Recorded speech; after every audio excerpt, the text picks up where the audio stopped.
Hey guys, we got a bunch of new merch right now. Go to store.ymhstudios.com and get that hot new gear. Pig will not disappoint you. We will have fun together.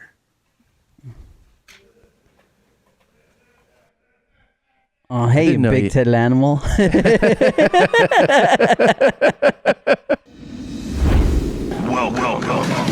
Welcome to your mom's house.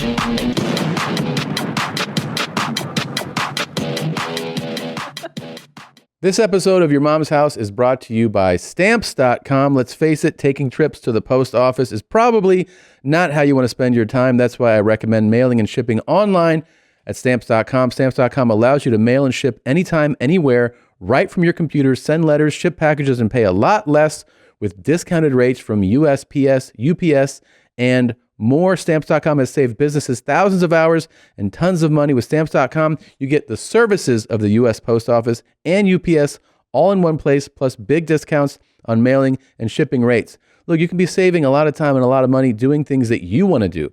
You know, you want to go play another tennis match, you want to go for a walk, you want to go on a date, you want to enjoy your day and not waste it by going to send packages when you can just do it right from your desk at home. Stop wasting time going to the post office and go to Stamps.com instead. There's no risk. And with our promo code MOM, you get a special offer that includes a 4-week trial, plus free postage and a digital scale. No long-term commitments or contracts. Just go to Stamps.com, click on the microphone at the top of the homepage, and type in MOM.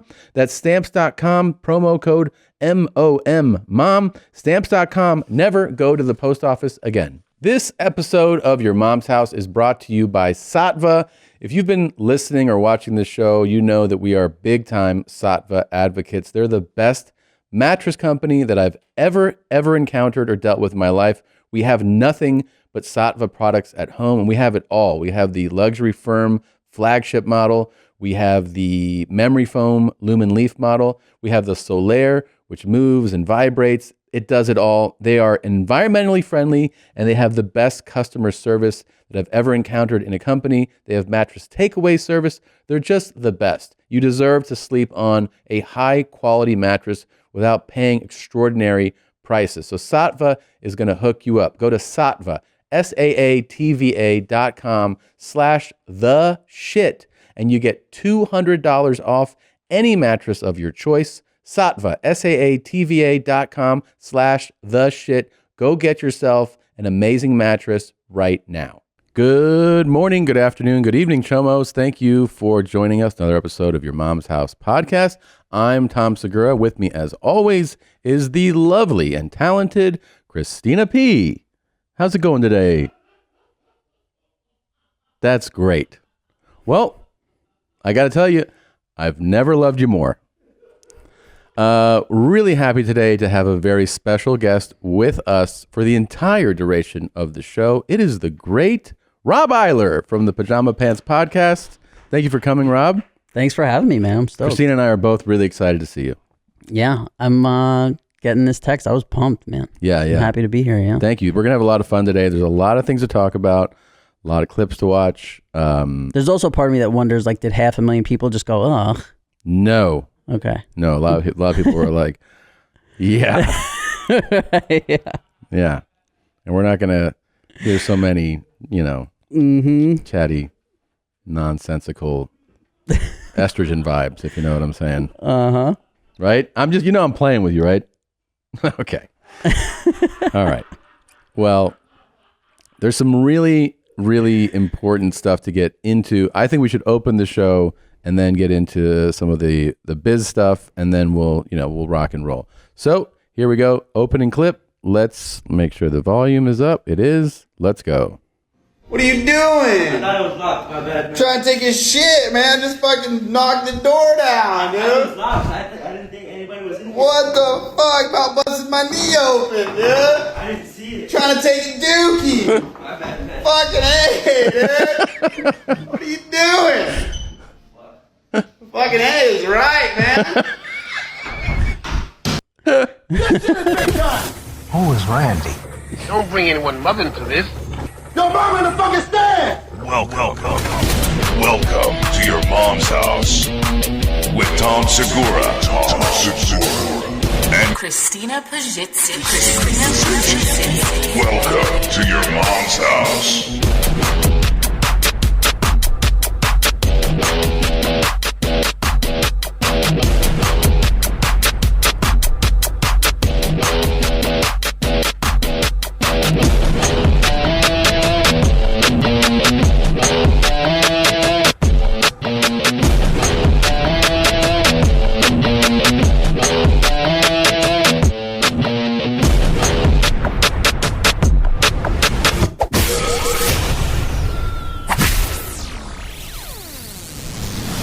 Trying to take a shit, man. Don't kick the door open.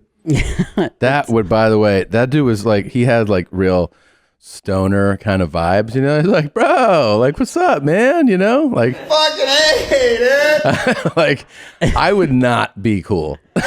I wouldn't be cool at all. I'd be so upset. It's also interesting the type of people who still will agree to wear a mask, right? Like that guy, you'd think a guy who's kicking in the door of a stall in a bathroom would probably be like, fuck Corona and like, fuck masks. And I'm just not that kind of dude, but I know. And it's also like, I mean, we've all he's got like the N95. He's really taking it serious.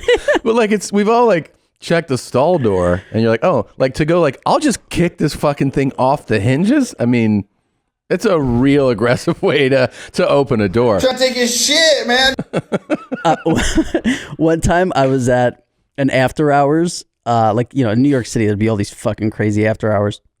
And I took this girl who I should not have taken to an after hours. Like she wasn't that type of girl, but it's like 7 a.m. and we're at the after hours and she's like, can you go? She goes to the bathroom. She comes back. She's like, will you go with me to the bathroom or whatever? I'm like, you're fine. Like we're in a place with like the windows painted black and there's like it's not a good vibe, but I'm like, you're fine. Like just go to bed. She's like, please.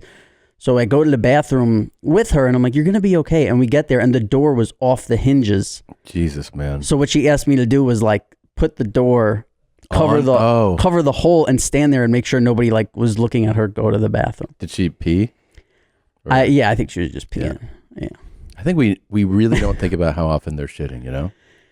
Yeah, I try. Right, Christina? Because we have to shit sometimes at random hours. And you're like, oh, I don't know. I guess I never consider that chick might be taking a shit too.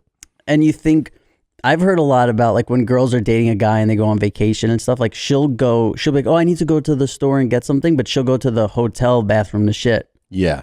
That's a big one. Yeah, which like good, wow. Yeah. What a lady. What a lady. Yeah. Before I forget, okay, a couple big biz announcements for us. First of all, thank you to everybody that saw the last live show, the last streaming live, YMH Live number 4. It is now on our rentals page, ymhstudios.com/rentals. Please go and enjoy. There are other episodes from past live shows, 2 bear shows, all the past YMH Lives, the New Year's, etc., etc. They're all there. So go ahead and check that out. Then I'm extremely stoked to tell you that if you go to the store.ymhstudios.com, we have partnered with one of my favorites, Jeremy Fish, who's a brilliant artist, designer, has developed for us and with us the Jeremy Fish collection. So there's YMH, there's 2 Bears stuff. There's a big nod to my love of extra ice in my coffee, and even Fed Smoker designs. These are not like regular designs. They are works of art, and because of that, we went and got like the best materials that we could find for the garments, the shirts, mug, etc., the coffee tumbler. It's all like high quality stuff, and we're elated. It's all limited run, so the stuff is not probably going to last that long, but we're so thrilled and want to thank Jeremy Fish for working with us on this. I'm really excited about it. Check it out, store.ymhstudios.com. And lastly, a huge announcement, and I don't know if Christina, if you want to go ahead and take this one. What's going to happen May 5th?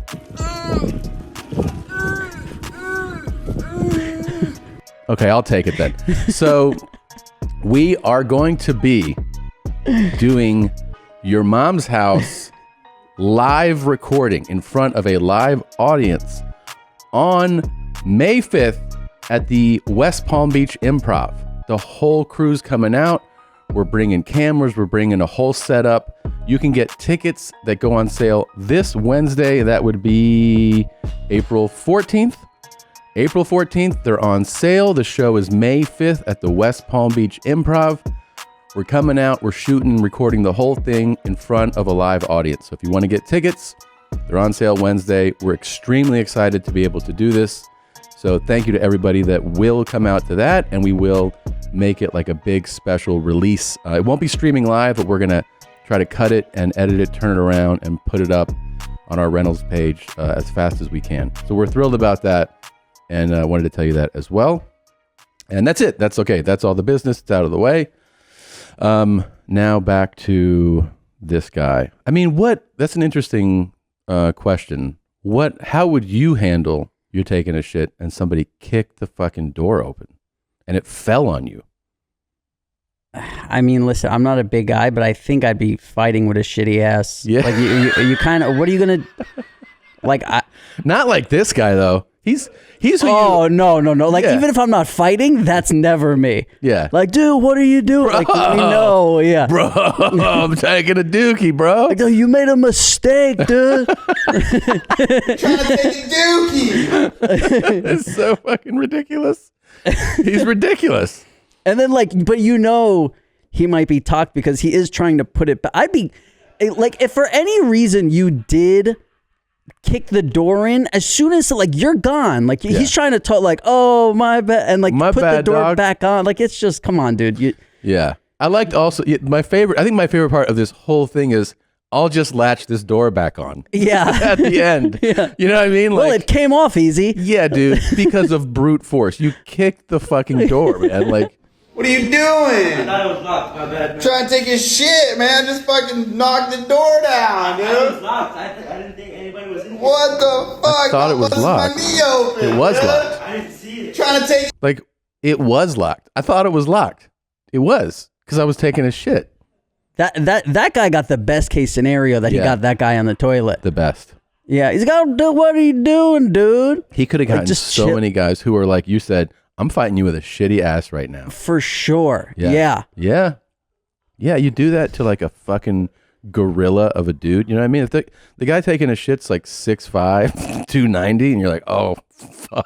And we also, the mindset of someone to be chilling in that stall with like his pants around his ankles, taking a shit. Like I'm crazy about shitting. Yeah. But like he might be down to, throw some hands or Yeah. whatever. Like he's down to get messy. Like he's very comfortable in the public stall. He very much is, yeah. Yeah. Like some people would be, I got to cover up or something. This dude pulled his phone out. Yeah, that's, do you think there's a chance this might be fake? I mean, there's always the fake possibility. My whole thing about the phone is that like a lot of people take a shit with their phone out. So that also makes kind of sense, but it is kind of odd that it would be that well orchestrated and that he's not that upset. And I think his knee might be a little more fucked up than that. Like his knee might be shattered from that door Could falling be. on. Yeah, it could be. It could be. I'll tell you what I think is not fake at all. Yeah. Curi chapati rampuri baikor, pipe gun, shotgun, hate loya chol. Ulite gulite pola pipe kore shot. Spit those bars, dog. Hala shop deয় তোর তার চিরা মাথা গরম আমার পিস্তল load আবার বাড়ি পুরা ঢাকা আসি মুট তিন ডোট বয়স যখন 1-8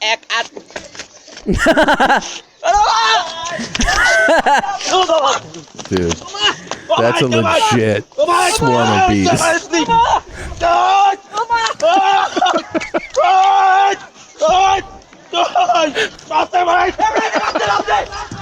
Oh, they're so fast. Oh, that wasn't fake.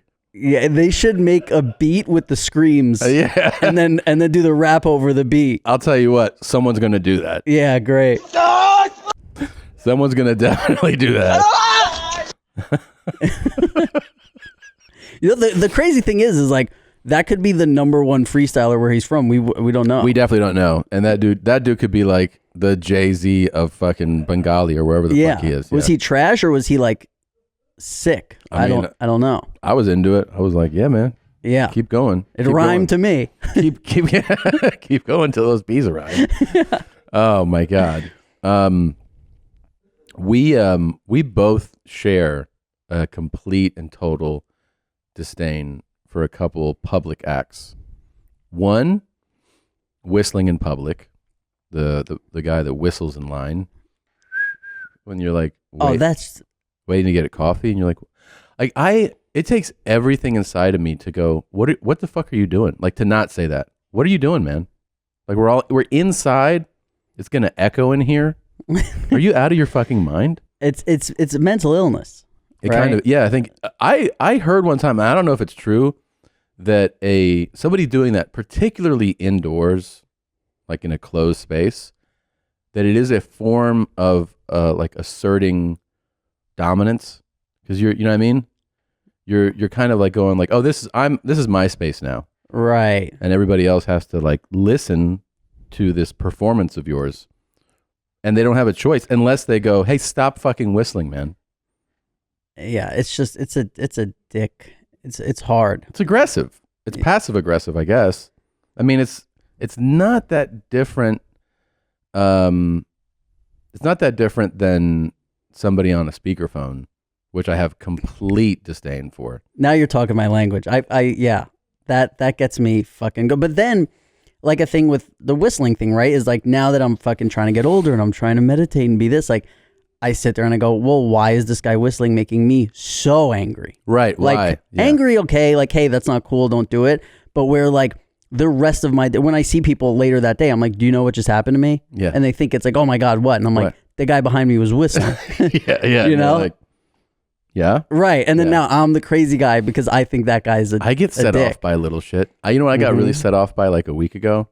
So I did these, by the way, I did 4 shows in Spanish last week in Texas, stand-up shows, and it was a blast. It was honestly some of the best audiences I've ever performed in front of, because they just like, they were so appreciative. You could just sense that they were appreciating the show, which is like a really special thing. A lot of times, sometimes you go to a show and it's like, the show is like, well, let's see what you got, you know? And there wasn't like that feeling. The feeling was like, fuck yeah, which can happen in English too. I feel like it's more regular or normal when you travel abroad. It's almost like they're like, you came all this way. Like, they don't say it to you, but you sense it. The Spanish language shows had that feel every time, where they were like, fuck yes, dude. Like, let's see this. And the crowds were amazing. They were so like, they were amazing. I feel really, really fortunate. And I had Richard Villa and Christina Sanchez on all the shows. Really great comics. And they opened the shows up.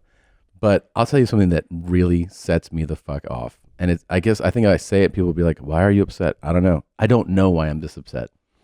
But it's that when you do shows like this, you get an advance, meaning it's like a document that says like, here's your hotel, here's what time the show is, here's the address, like all the information pertinent to doing a show. Right.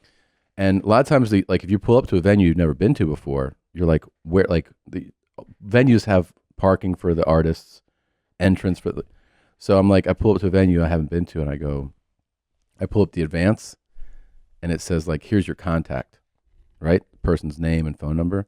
So I call, and they don't answer. So I'm like, all right, I'll give them a second, call them back. They don't answer.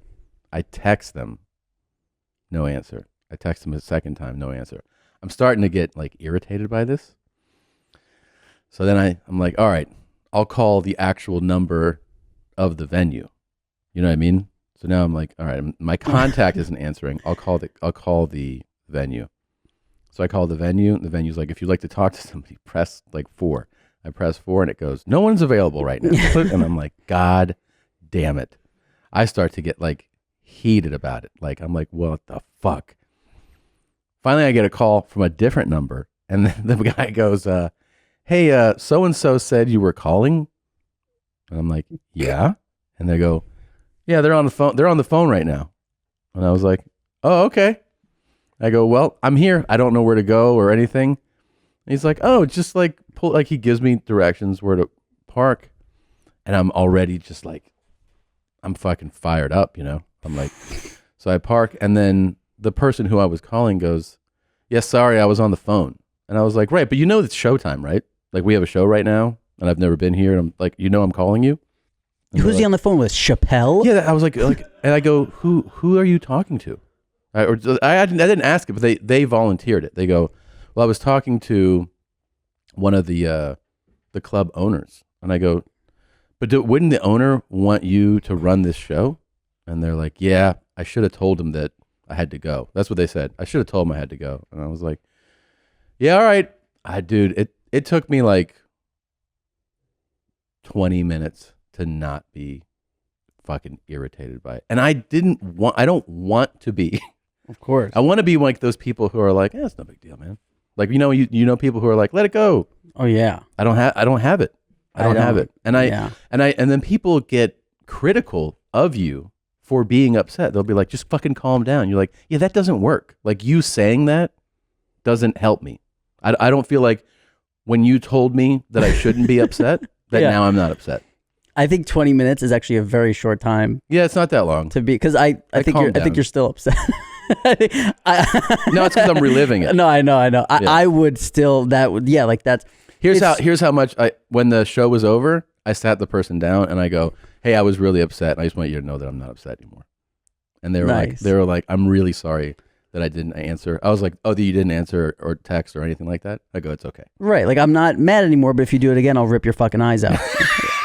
That kind of shit. Yeah. I like it. Yeah. Yeah. I mean, but like, I don't know what to do to not be like this. When people don't, it's just a thing that I don't think ever goes away. Maybe when people don't have common sense or common like decency, courtesy, like, etiquette, basic. Yeah. It's like, it feels like you're going out of your way to make me angry. Yeah. Like, and not even to make me angry, but just like do whatever you're doing that is making me like, if you think about clicking over to somebody and going, hey, here's where you park, or like getting another human, letting them know, hey, Tom's calling me, here's Tom's number, call him and say this, when you could have just, like that's what happened. I get in my head about how fucking stupid people, and that gets, and that's the thing, it's like sometimes, especially Corona and shit, but it's like, sometimes I'll be like, I'm having such a great day. And then I interact with the first person. Yeah. And it goes away. And I'm like, this is why I stay inside. Yeah. Like, I don't understand how this is so. But then I had friends back in the day growing up in New York who were like, I remember I had a friend one time who buzzed me from the lobby that he was coming up. And he came up 15 minutes later. And I was like, where were you for 15 minutes? He was like, oh, I got in a fight with your doorman. And I was like, how? The interaction is like, hey, Rob, apartment. Thanks. Yeah. Then you will get in the elevator. Like, in what? Yeah. How did it get to a fight? How do you get into a fucking fight? But my friends, some people were just. Yeah. Some people. I don't feel like I look for that shit, but I feel disrespected by a lack of like courtesy and decency. Like, it really bothers me a lot, Yeah. And it doesn't have to be like, oh, you didn't hold the door. Like, that shit is fine. Yeah. Mm-hmm. It's more like, hey, it would be like if I was walking through the door and you closed it on me. Like that. It's like, it was easier for you to just do this thing. Or time, when people disrespect your time. Yeah. Like someone's like, we'll meet at 2:00, and you're like, it is 2:30, and you're like, what's going on? And they're like, oh yeah. And you're like, you didn't think that I would want to know that you're going to show up 40 minutes late or something? What the fuck what's wrong with you? Well, we talked about this when you did my podcast, but I feel like I was addicted to Percocets for a long time and just like opiates, whatever. And you develop a real thick skin for people disrespecting your time. Oh, really? Yeah. Because they are just, there's no, like, I had a guy who said like, hey, I'll be there in an hour. And you're like, okay, great. Because, like this tomorrow. Is like the bike guy. Right, exactly. Guy, yeah. And you're like, well, that's great that you'll be here in an hour. Because tomorrow, if I don't get these, I'll be sick. Yeah. So thanks for coming in an hour. And then 2 hours goes by and you call him. And then it's 3 hours, 4 hours. And then it's like that night. And I had one guy who was so crazy that he'd be like, oh, I'm right downstairs. Like, I'm sorry. Like, I'll be right there. 20 minutes later, I'd call him. He'd be like, oh, I'm walking in your lobby right now. 20 minutes later, call him. He's like, oh, I'm getting in the elevator. Like, right. I swear there were times where I called him. He'd be like, I'm in the hallway. And I'd open my door and I'd be like, I'm in the hallway. Yeah. You're not in the hall. And then like I call him 20 minutes later and then he just doesn't answer for like 12 hours.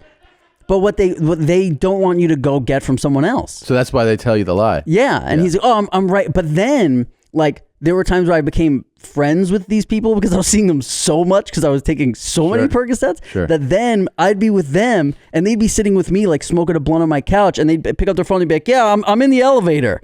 And I'm like, you scum. You scumbag. Yeah, but part of me kind of felt good. Yeah. You know? Yeah. I'm like, oh, I'm seeing behind the curtain and like what's going on. But then the next time when he was doing it to me, I'm like, dude, I know you're not. Yeah. I know you're. And they don't fucking with me right now. They don't care at all. No, of course. No, just like Bike Guy. He didn't give a fuck when he was. No. He was definitely on drugs, so. Yeah, and just like when somebody would come meet me and hand me 400 Percocets, I wouldn't care anymore either. You know, like it was like, cool. Oh yeah, like how's your day? You know, and it was like, oh, you just lied to me for 24 hours. By the way, you know what gives you a perspective on getting upset about things? Having toddlers, because I have 2 boys, and they're 2.5 and 5, and like I see them lose their shit on things, right? Yeah. And I, from the adult, like more mature perspective, I'll be like, buddy, like you don't be so upset. And he's like, ugh. Like my 5-year-old fell like off the back of his tricycle, and he actually fell on the concrete, and he goes, this is why I hate concrete. I like grass. And I was like, yeah, right. He's like, why don't we have more grass? And I go, it's a good call. We're gonna get some grass. And he was walking around just fuming, and I was like, dude, you gotta. I go, just let's take a breath. And he was like, ah, like so upset. And by the way, the tactic when they tell you ways to calm down, number 1 is breathe, like take a breath. Yeah, and that's what I'm always trying to tell him. And then admit. It says here number 2 is admit that you're anxious or angry. Okay, I'll do that. Challenge your thoughts. That actually helps when you're like, is this like worth being upset about? You know, should I be upset about, like, should I be this upset? That's what I was asking myself the other day. I swear to you, in this green room, I'm like, is this worth being this upset about? Like, right. I don't do that enough. Yeah. What? So I got irritated. Release the anxiety or anger. How? Just jerk off? What I think about a lot is like, I was angry about something this week last year. Yeah. And I don't know what it was. So why am I letting this get to me when a year from now, I'm not going to remember this day. Yeah. Being angry. And so it's just like, I could let it go now, or I could let it go in 3 hours or 3 months, but a lot of times it doesn't work. Yeah, that's true. Visualize your calm. That's a good one. Think it through. Just be like, I'm gonna go to prison. Yeah. You know? By the way, it's like we should have just had the guy who got the door kicked in write this fucking article. Keep taking a shit. Yeah, it's like what? Just like, oh, it's all good, bro. Yeah, he's got the right perspective, man. Oh my god. Listen to music. That could help. That can help. Yeah. Change your focus. That's not so easy though. You know, some of these like change your focus and relax your body are on here. That's not easy when you're that fired up though. You know? Walk out of the room, it says, but what if you're shitting? Yeah, what if you're taking a shit and someone kicked the door on you and your knee split open? Right, yeah. How do I leave the room and relax? Whew. Write it down. Relax your body. He was trying, you know? Write it down is a good one. Get some fresh air. Fuel your body with what? Anger. Oh. Drop your shoulders. Yeah, that's true. That's all right. Because that's true. Have a centering object. Okay. Identifying pressure points to calm anger and anxiety. Yeah, it's right between my legs. I know exactly what you're talking about. Right, Christina? Yeah. Never seen her this shy before. I gotta say, it's quite a turn on. Yeah, I think, you know what I think?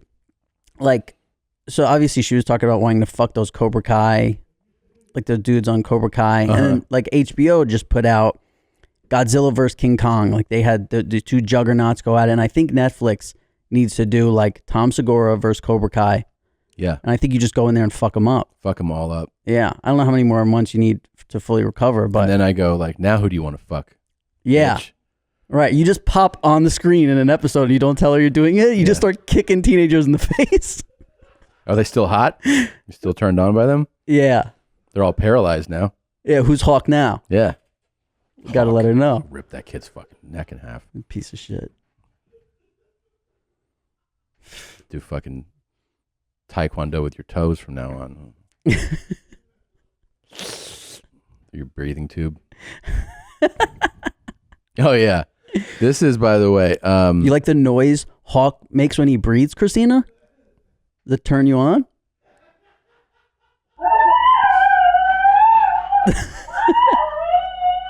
Yeah, that's right. So normally when we play something on the live show, it's just for the live show. But one clip, and it's not it's not like a graphic clip, but it's so made me laugh. Like just like everything about it. And so I'm brought it on. I'm going to play it here. So for those of you that didn't see the live show, this is a clip that we played on it. And I'll tell you why I love it in a moment. But here's the clip. Okay, so basically I got nutted in the other night, and in one hand she has a plan B, and in the other hand she has a prenatal vitamin, and we're gonna Russian roulette and see. I'm just gonna take one and then see, what happens in a month. Let fate decide. So, y'all ready?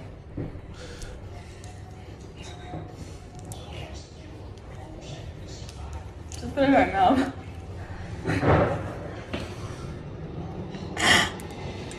What? You dropped it?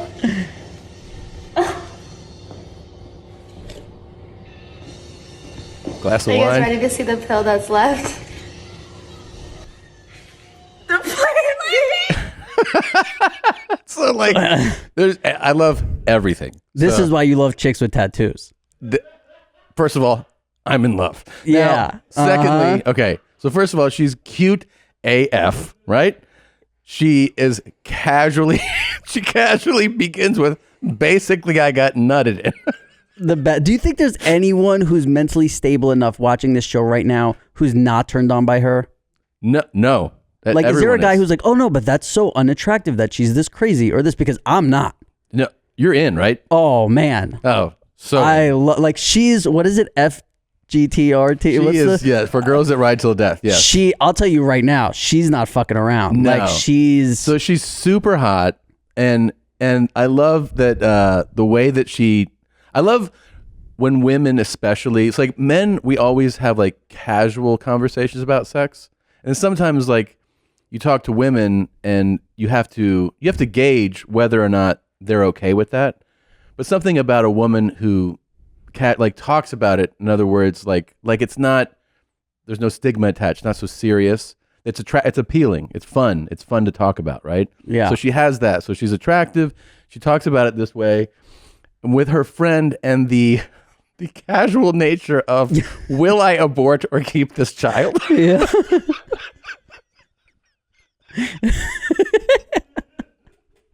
like we're talking about, are we gonna get ham or turkey for lunch today? We're just gonna see what happens in a See month. what's up. Yeah. I guess we're eating turkey. So, and the fact that her friend got her to take the prenatal vitamin. Yeah.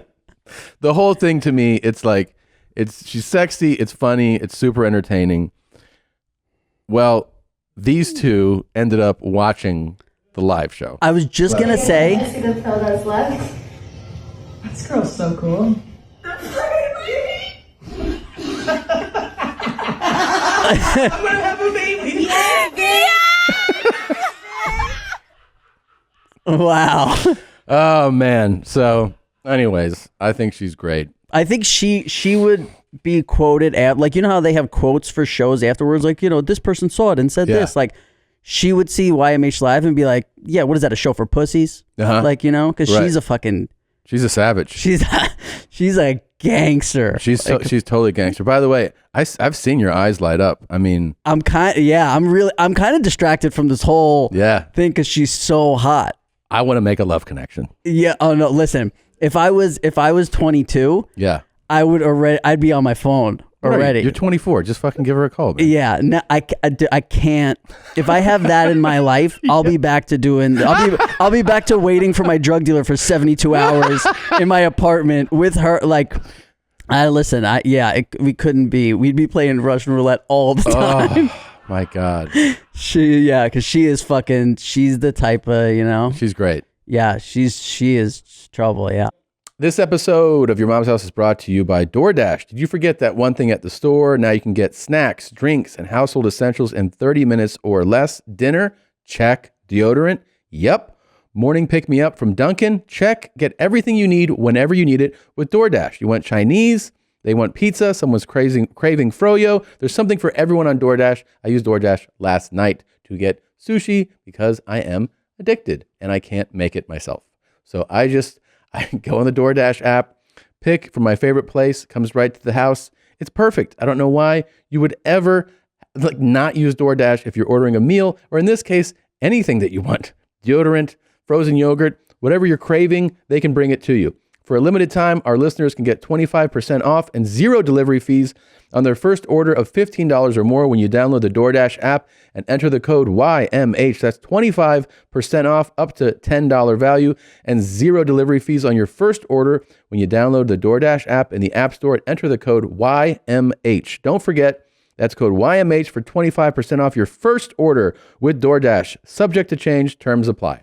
This episode is brought to you by our partner, Whoop. We all want to make healthier decisions. We want to try and sleep better, eat better, and live healthier lives, especially with summer coming up.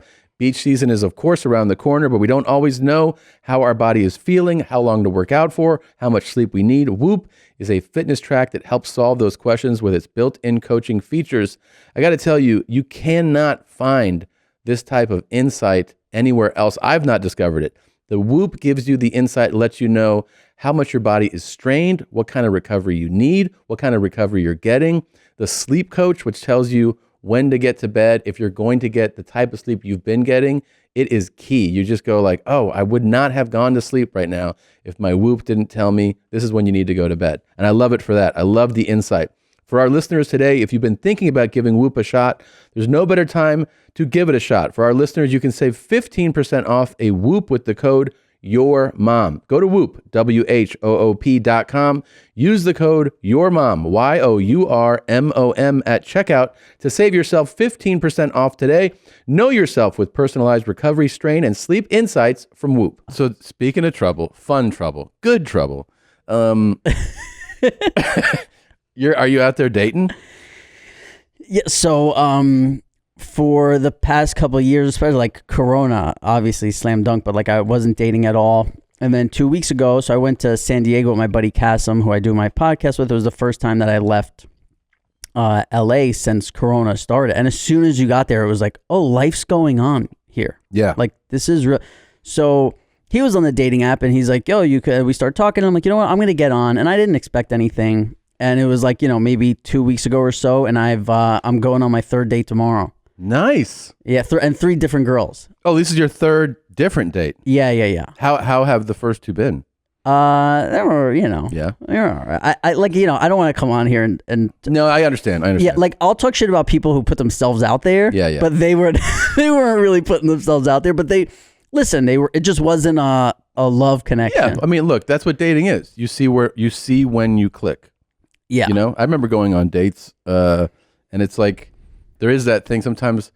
I feel like you almost want to be able to, like, I wish sometimes you could go, hey, I know it's only been like 10 minutes. Do you want to just leave? So that's dating on the spectrum. Yeah.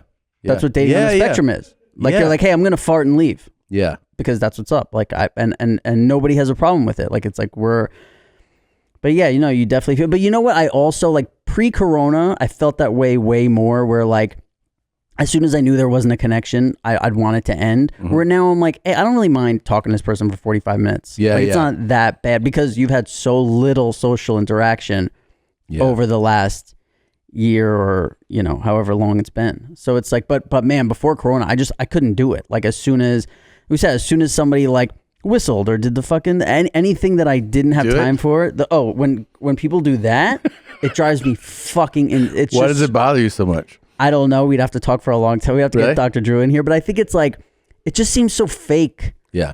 To me. And it's so like, heart what emoji. do you, like somebody who like, and it's somebody, like if you like, I don't know. I think you give someone a hug if you like I'm staying away from you and like making these hands, but like, I think it's usually celebrities who do it, who don't want to touch people. So they go, hey, I'm letting you know I love you. Do they do that in person to people? Oh yeah. Like it's a fucking weird, it's just so like, yeah, it's just gross. Okay, that one really bothers me.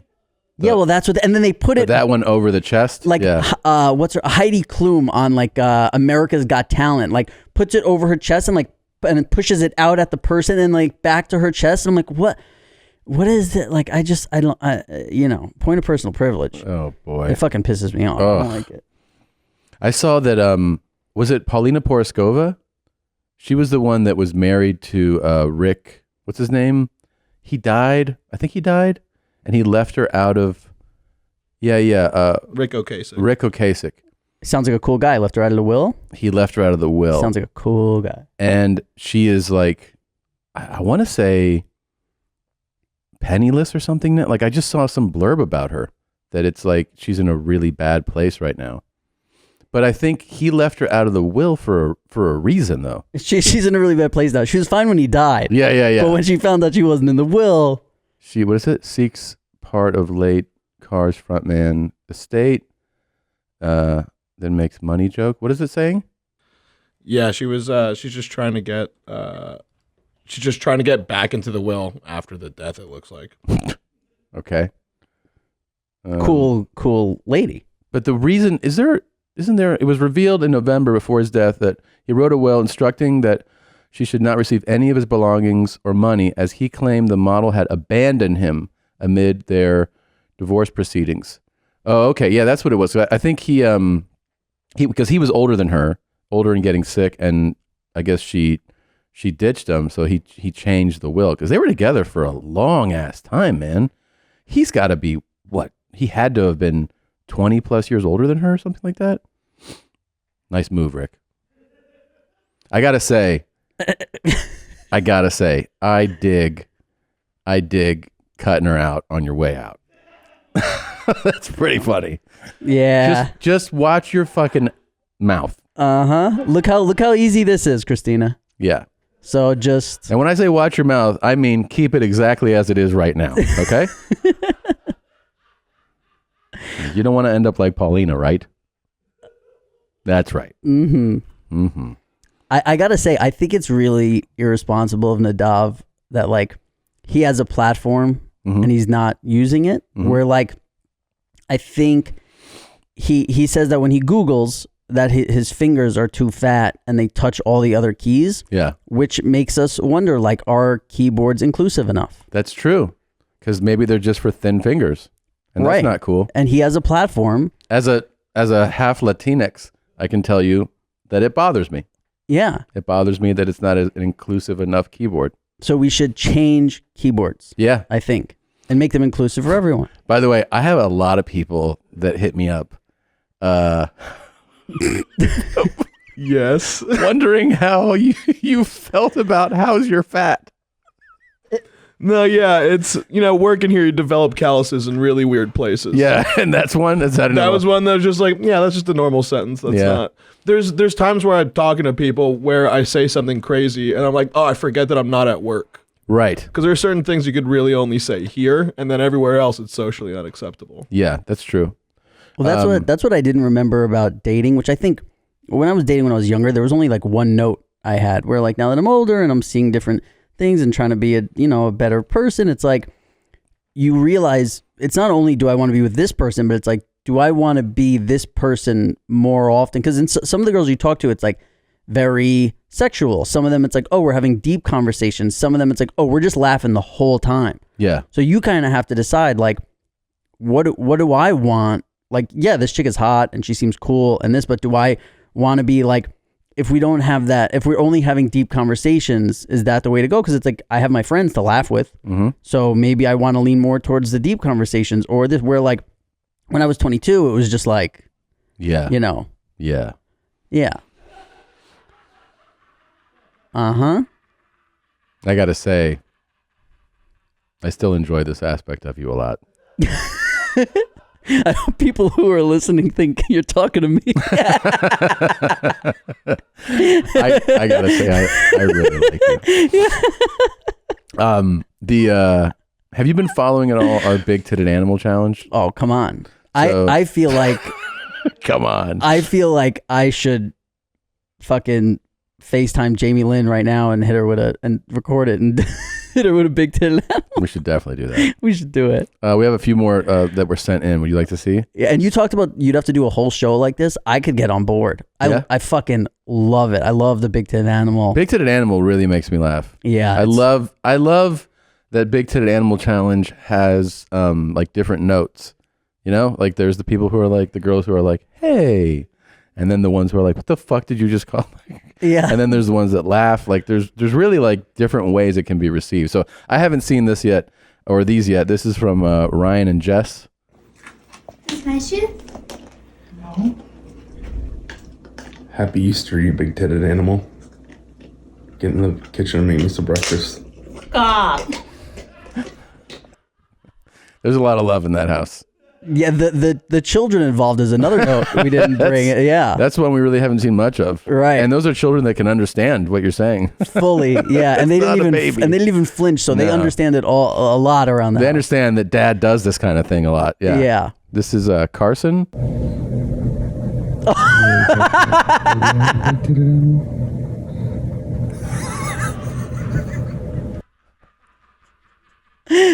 I'm sorry, I laughed. That's over okay. What he said because You ready to pop that baby out, you big titted animal?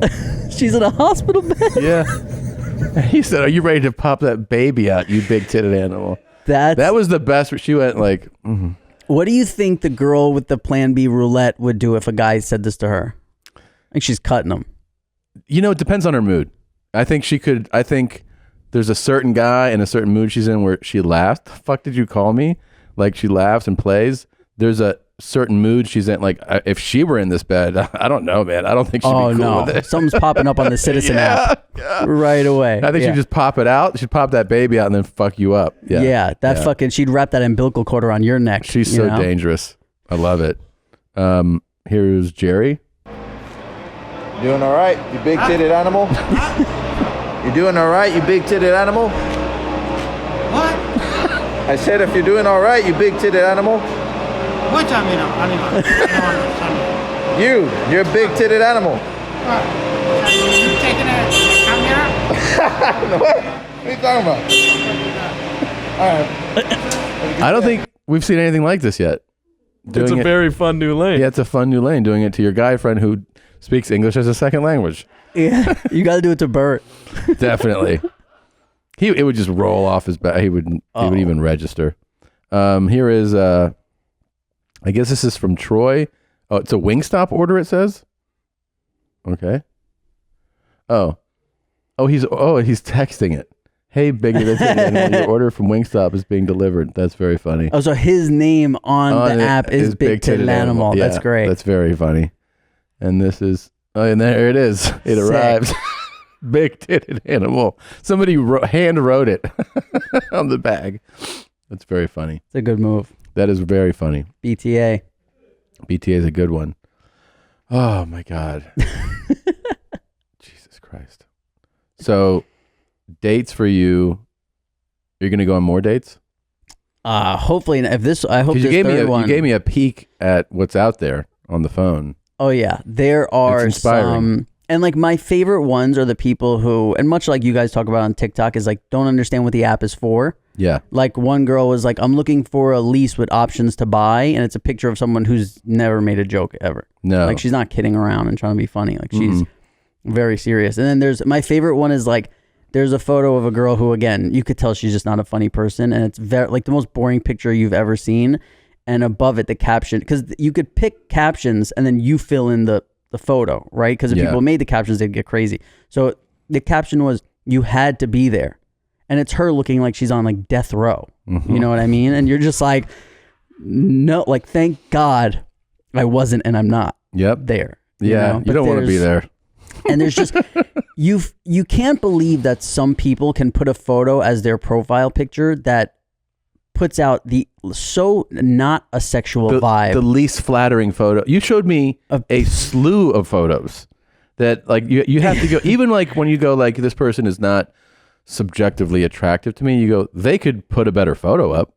Yeah, or just not the worst one they had. Like, like there was one that we saw where it's from the bottom of somebody who's sitting on an airplane with like the overhead bins open. So it's like during takeoff. So it's like, hey, bunch of shit's going on.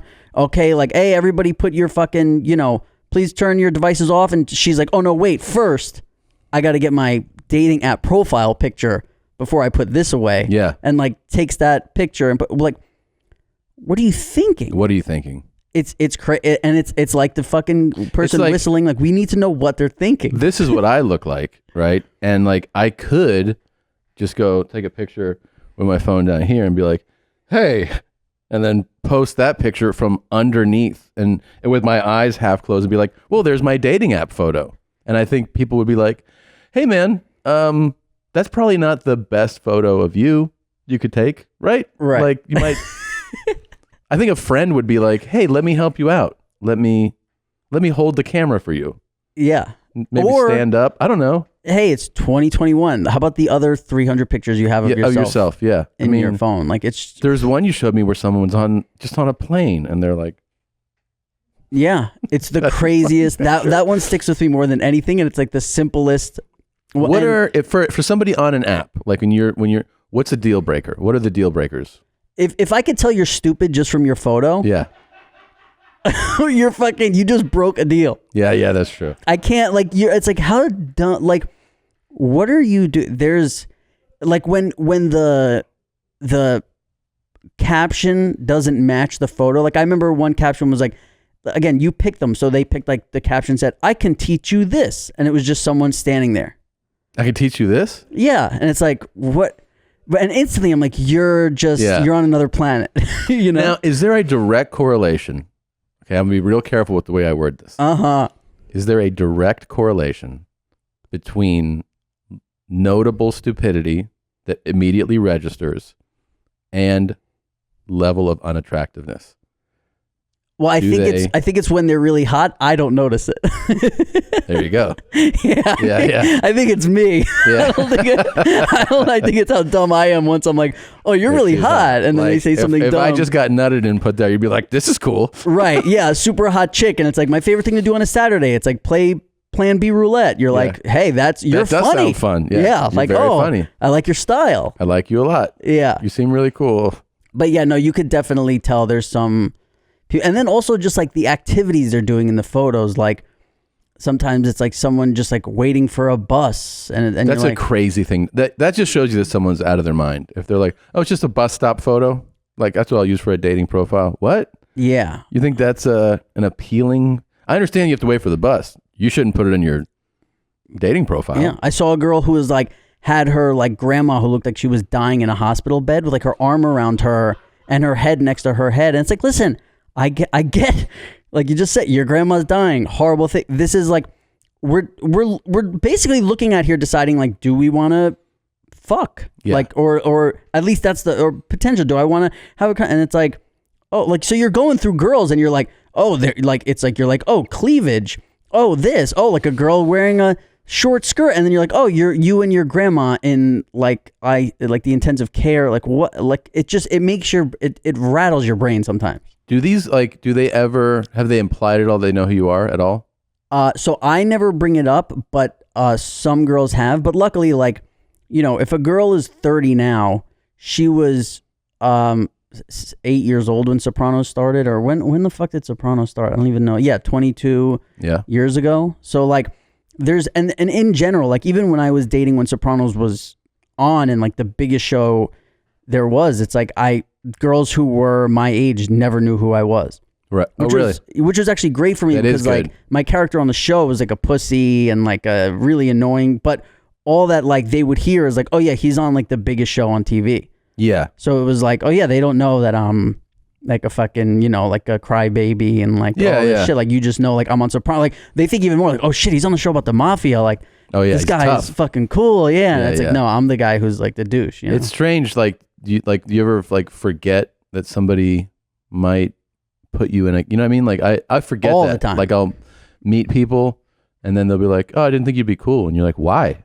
And they're like, oh, I mean, like, I didn't think that you'd be this cool. And you're like, about what? What are you talking about? And they're like, oh, because I thought you'd be like more aloof or something. You know what I mean? Like they'll have their, and then you kind of go like, oh, I thought we were just like having lunch here all together or something. You know, like I would be like, you know, Jamie Lynn, who played my sister on the show, is one of my best friends in the world. And that big titted animal. Yeah. Yeah. That BTA.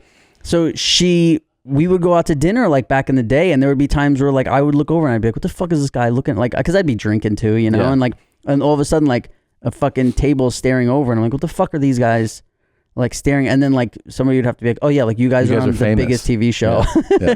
in the world. But it was never like who I was. Like I never, like even when so Sopranos ended 14 years ago, and I told my manager like, hey, give me like 6 months off, and that was 14 years ago. Like I don't feed off of like, I don't know, whatever, fame, this and that. Like I actually kind of don't really love it. Like this is the okay, so you know, a couple weeks ago, I guess I could say who it was, but I got a phone call. Like I haven't auditioned for anything in a really long time.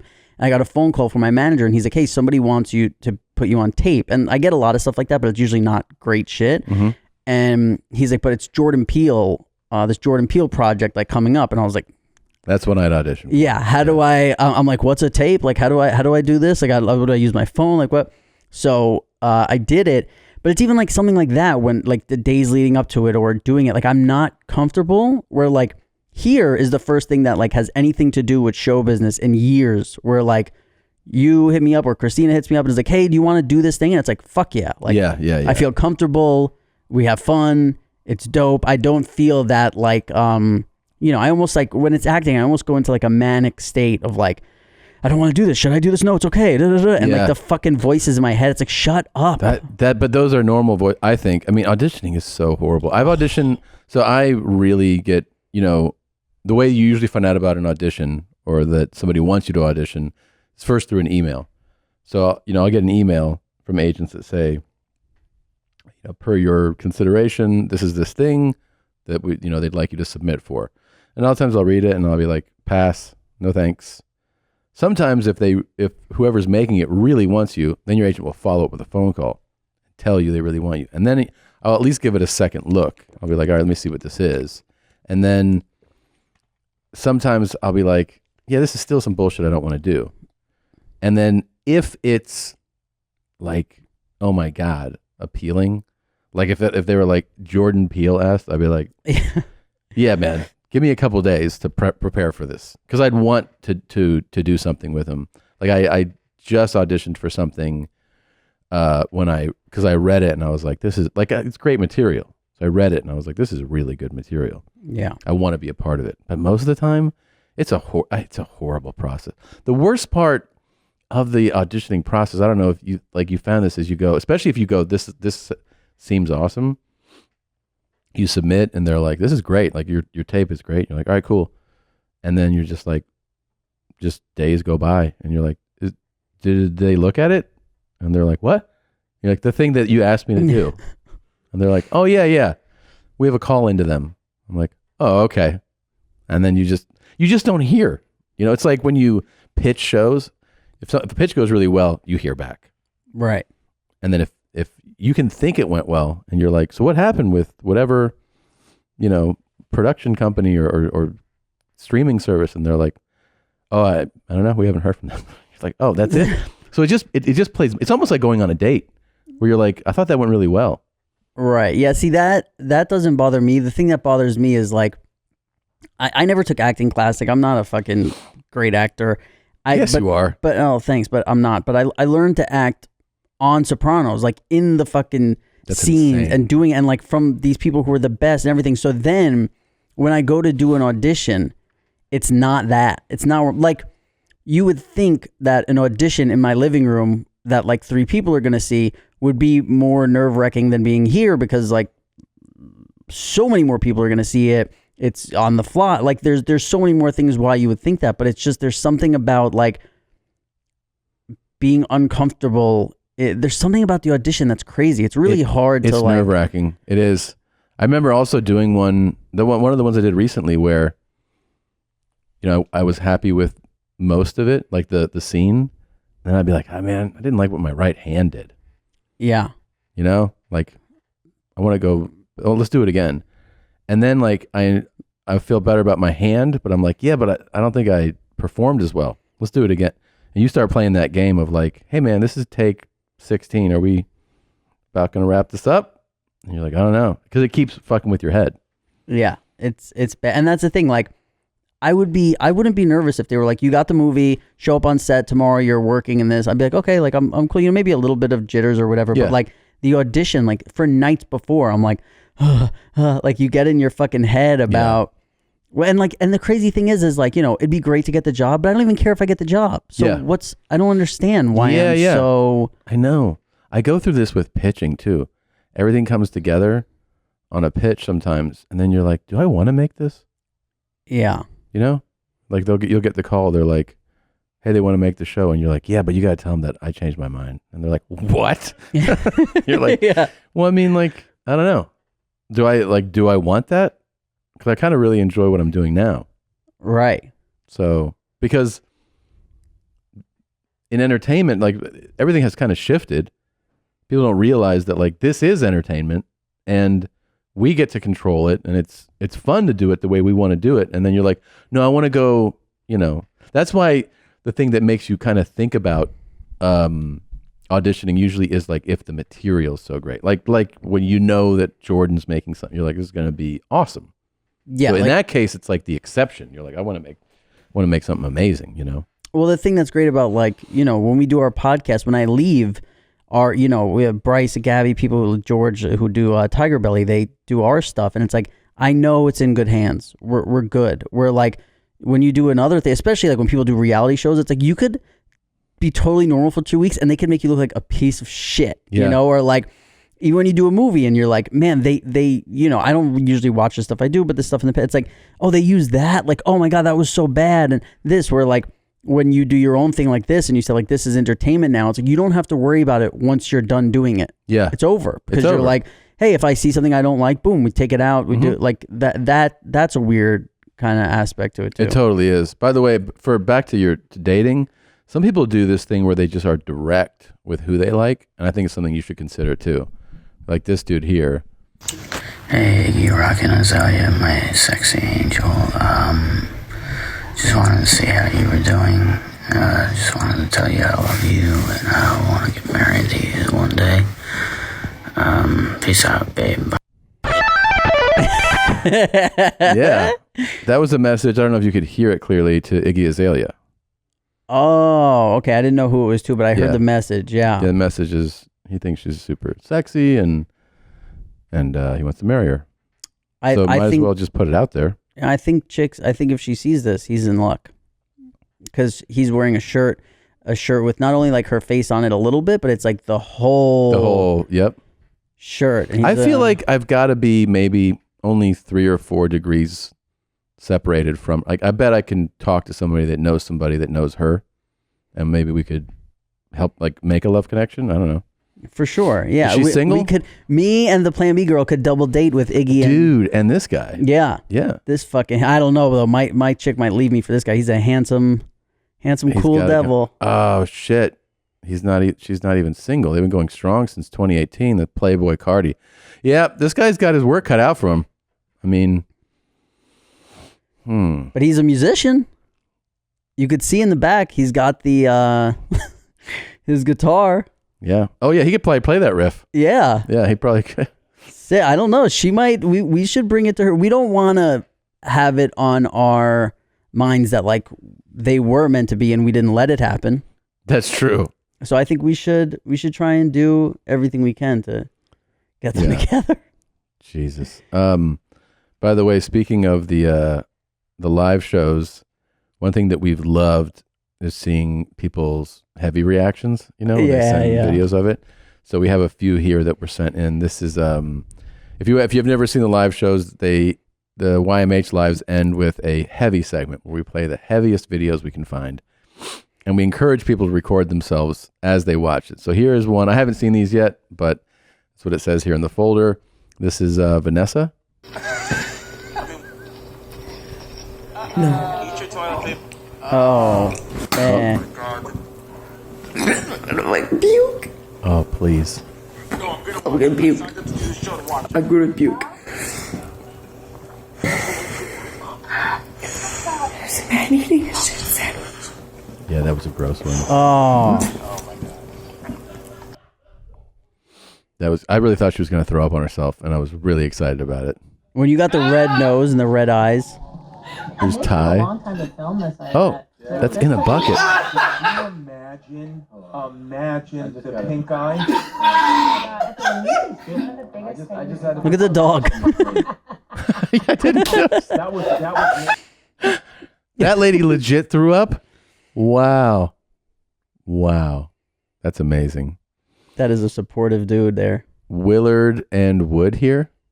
No. Oh my God. Oh. Already, I know where. No! No. Are you kidding me? I can't. No. No. Why? No. This is why. Oh, he's got like a growth on his eyeball. He's like, I'm gonna shit and puke right now. No. Oh my God. I wish I knew what he Oh was my saying. God. No. No. Oh my. Oh my Jesus Christ. Oh Why my is this God. happening? Where am I? Who am I? Oh my God. This is why I'm so excited about the West Palm Beach show, because it's just going to be a room full of people doing this, and we're going to have cameras on them. So I'm so excited. You're gonna do some heavy stuff? Oh yeah. Oh wow. Yeah. And there's a notice when you buy the tickets that this is your fault if you come in here. Well, yeah. I mean, you guys. I was lucky enough where you guys had me. To a YMH live, and I watched outside the whole first half with Josh Potter, the great Josh Potter, and this was me and him. We were just fucking, shit. It was. I remember there was like I'm like, can I even say this here? But there was like a woman who like tied up her tit and then had like a praying mantis eating her nipple, and I was like, it fucked me up. Yeah, it fucked me up. We're changing people's lives, man. Yeah, you really are. And it's just shout out to Darman. Yeah, if you want to see the one with Rob, it's at ymhstudios.com/Reynolds. This episode is brought to you by Squarespace. I cannot believe that I meet people still, and I do, that I go, what's your website? And I don't have a website. And you're like, how are you even a person? You cannot have a business. You can't work without a website. You need to get a website? Go to Squarespace. Turn your cool idea into a website. Turn your new business, showcase your work, publish your content, sell your products. Do you make anklets? You need to put them somewhere. Get a Squarespace website and start selling it. Beautiful templates created by world-class designers. Powerful e-commerce functionality lets you sell anything online. Customize the look and feel. A new way to buy domains and choose from over 200 extensions. Built-in search engine optimization. 24/7 award-winning customer support. Head on over to squarespace.com/mom for a free trial. And when you're ready to launch, use the offer code MOM, M-O-M, to save 10% off your first purchase of a website or domain. Hello, friends. MeUndies believes that comfort is about more than what's touching your skin. It's about feeling comfortable in your own skin. You're a total badass, and what you wear should only accentuate that fact. That's why MeUndies not only uses a sustainable, breathable, soft as heck fabric, but they also give you endless styles to choose from. It's total comfort inside and out. I go back and forth. I'm not always the same guy in my underwear. Sometimes I want a classic look, Sometimes I'm real sassy. I want to let people know that I got a little spice in me, and I go for the leopard print. And yeah, I have it on. You might not know I have it on, but I know I have it on, and I feel sassy about it. And I'll just dance out of nowhere. Whatever.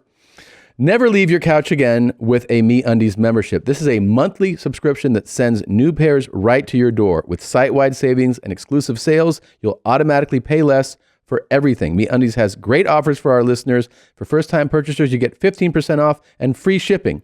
To get 15% off your first order and free shipping, go to MeUndies.com/mom. That's MeUndies.com/mom.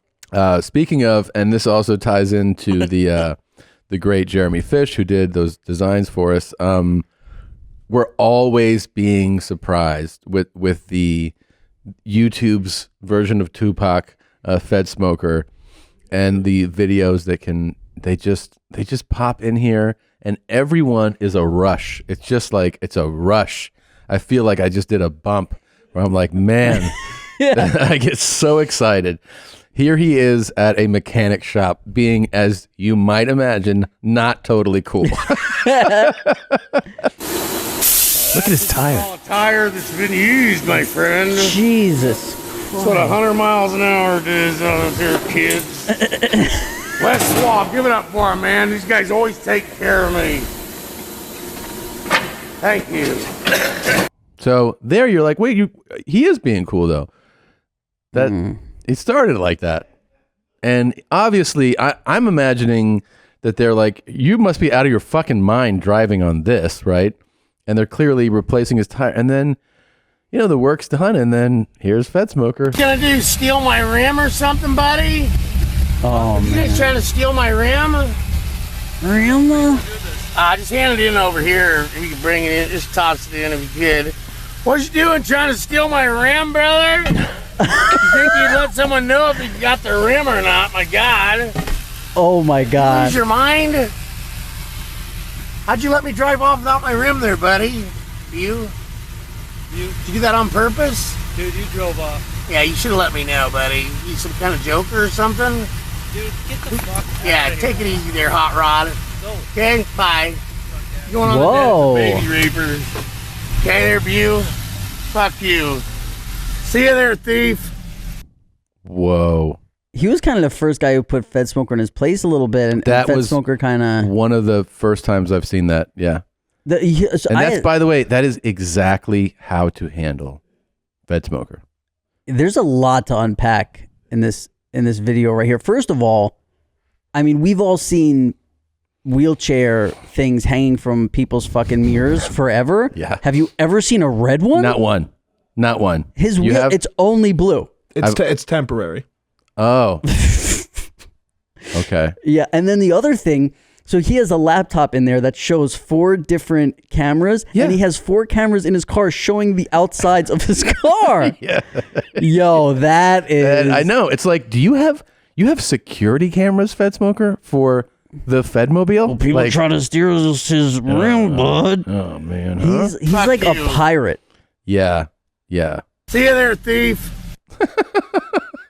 So here's what I want to say about Fed Smoker is like, I think people who are not, and I'm just gonna say because I'm from New York City. When you're from New York City, it's like, I think people from other places would be like, oh my God, if I saw this guy around my children, like it would be a real problem. Yeah. But if you're from New York City, like you're around people like this just all the time. All the time. And it's by the time I was 12, I had a friend who was like this. There was a guy named Sarge who chilled in the park, and he would tell us like war stories of him like killing people and all this shit. And then we realized like, oh, we could pay this guy to get us beer. Yeah. So we'd give him money to get us like 40s of Old E. Yep. He'd go to the fucking store and get us beer, and then he'd sit with us and we'd get him a fucking beer, and he would sit with us and tell us stories. But he was like this guy, and he was Sarge because he'd be like, yeah, call me Sarge. You know, he was all about, he's still there. The thing about New York City, though, is there's something about when you're in New York City that you sense and you feel and you learn to coexist with these types of people. The difference is that part of that is that in New York City, you are with people everywhere. You know what I mean? Like a lot of cities, like Los Angeles is a big city example, but there's a lot of small city examples where you don't have to coexist with other people. Yeah. You're in your car, you go to a place, you go inside the place, you get in your car, you know what I mean? Like you're not coexisting. New York, Hong Kong, London, Paris, like those types of like those like iconic cities that you don't have to have a car in to get around, you're shoulder to shoulder with the full spectrum of humanity. And that has you, it like trains you to go like, this guy's out of his fucking mind, but he's also a fellow New Yorker. Yeah. And like, whatever, I'll ask him to buy me beer or whatever. And like, it trains you to kind of see it as another person. If you're in fucking Omaha and this car pulls up, you're like, like, yeah, there's no way I'm talking to this fucking guy. In New York, way. like you're getting in an elevator with this guy with your children. Yeah, yeah, and yeah. that's just how it is. Yeah. Like, You some kind of joker or something? Yeah. Yeah. I fucking Take it easy, fuckhead. He's so good, man. Oh God, and and they just keep coming. You know, they just every other week I come in here and they're like, "Oh, we have more Fed Smoker videos." I'm like, how is there no end to this?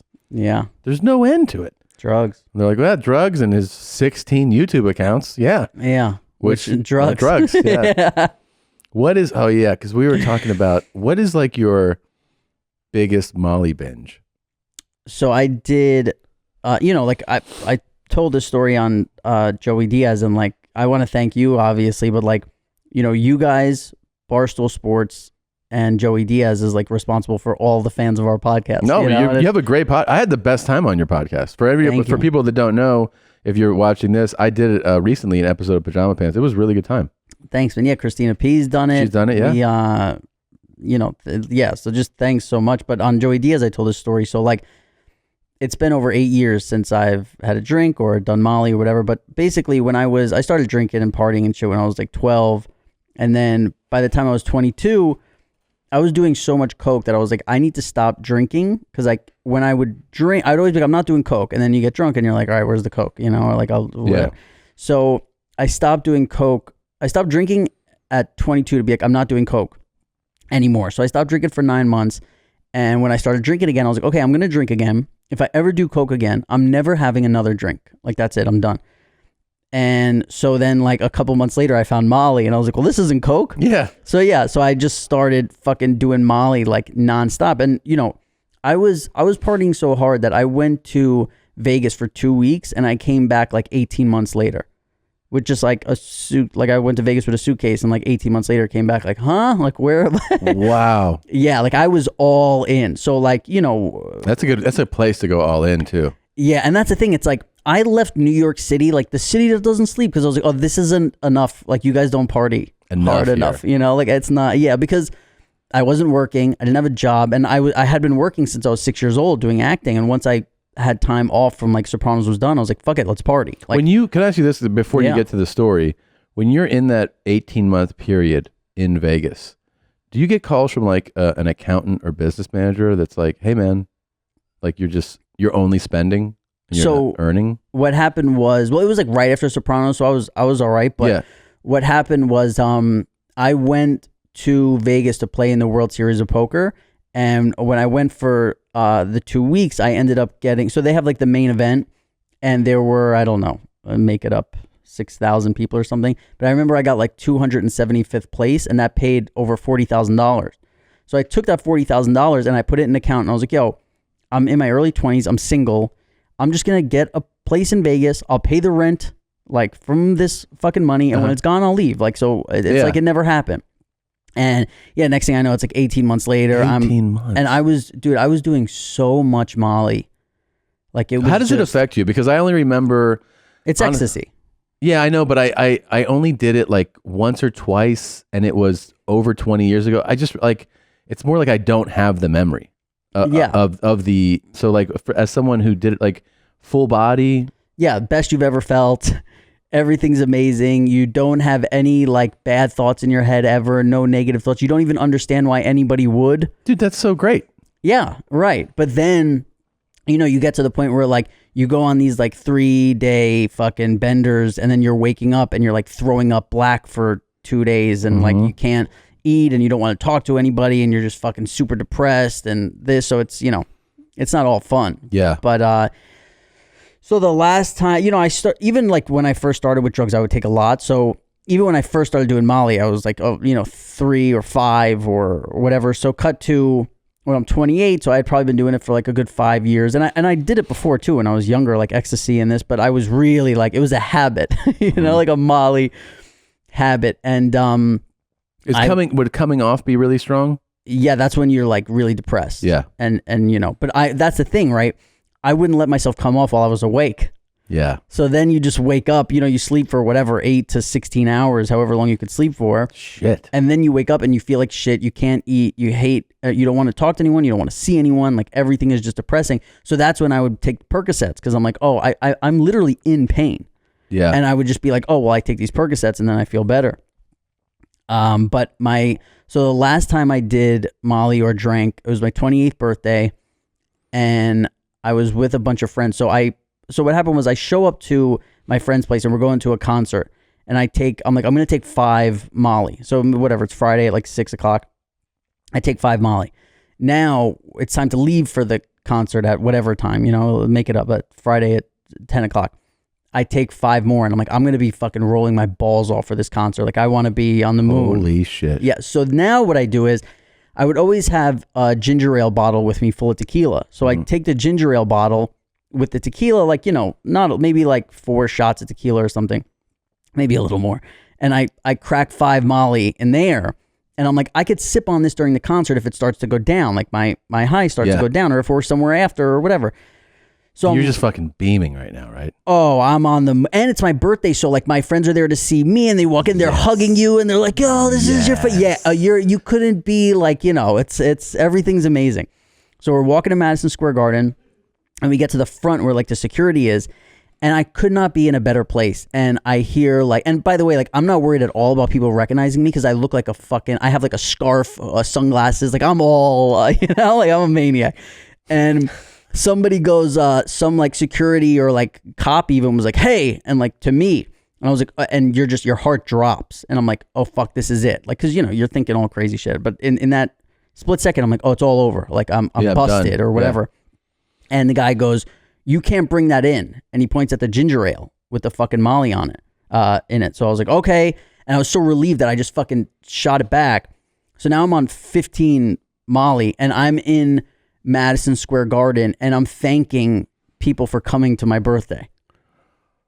Like literally telling people like, "Thank you for being here for me." And it's like, this is my thing. Yeah, it's a fucking concert at Madison Square Garden. So then, 365. Yeah, all about living life 365, especially back in the day. You know? Yeah, dude.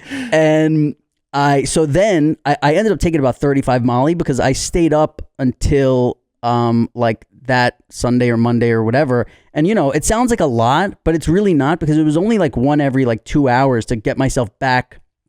And I didn't take it like that, like spaced out perfectly, but it was like, you know, I would pop 2, chill for 3 hours, then pop 1, and then pop 2. And it was just kind of like keeping yourself. Yo, that's a lot, bro. Keeping yourself going. Yeah. And but like, you know what's weird when I look back on that shit? For me, it's not even the Molly that I'm like, I smoked like 8 packs of cigarettes. Really? Which to me makes me, like I would just, when I'd be on Molly, I would just have 6 fingers. Like I was always fucking, and Coke too. It's like you're always smoking a cigarette. And when I look back on that, because the Molly, at least you go, well, here's the risk, here's the reward. Yeah. Right? Where when I'm like, I smoked 8 packs of cigarettes, nothing. Like, you get nothing. Like, you know, at the time it's fucking great or whatever. But like, I look back at the Molly and I go, you know, I'm happy I had those experiences and whatever, where I look back on the cigarettes and I go, man, those, I would have friends who would party with me and not do the same amount. I had a couple of friends who could, but there were a couple of friends who didn't smoke cigarettes. Their hangovers weren't even close to as bad as people who smoked cigarettes. Like cigarettes fuck you up. They fuck you up. Yeah. Yeah. I used to remember when I smoked for I'm such a fucking moron. I started smoking at 25, which I just think it's so dumb because everybody that I knew that smoked from like a teen, you know, and they're like, that's how I got hooked. I'm like, oh, I'm past that. I'm going to start now. But I started because I was a messenger here in LA. Like when you message packages, and I was so depressed. I was like, I should start smoking to like deal with this. And it was such a fucking bummer. And then I started smoking around stand up. So I took the, like what I started as, you know, doing this horrible job, which it was horrible. Yeah. And the pay was so fucking, like one time they paid me for like, after like a week, and it was like less than $200. I was like, what the fuck is this? The guy goes, easy on the language, okay? Like it's what he told me when I go, the fuck are you talking about, man? But so then I would smoke before and after sets. And I remember when I would go on the road and do it and then go home, they'd open your suitcase and the stink, like the smell of the suitcase was just like, it would just smell rotten and dirty. But what I had lunch yesterday with a friend and that didn't know my ODing story. So I told the story, and then it reminded me that I also, I went hardcore like a few months before that and blacked out completely, like lost time and everything. And it was a big warning, and I was like, nah.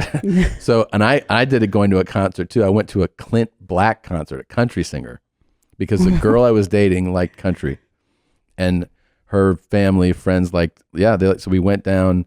And I did GHB at this motherfucker's concert. Wow. And that's what it's meant for, I think. They had hired a driver to drive us because even though we were teens, like we were like junior, senior, there, you know, it was like they didn't want us driving to the concert, and I think they didn't think we were going to be doing fucking drugs. They just were like, they're going to have a beer or something, you know? So I remember that we're at this concert, and I'm like, I don't even like country music. Like doing the shots of it. And I probably did mix it with, was like always, even the drug dealers would tell you, like the people that you bought the drug, probably because they wanted to keep selling you drugs. They were like, don't drink when you take this shit. You know, they like, it was known to be like dangerous and possibly fatal.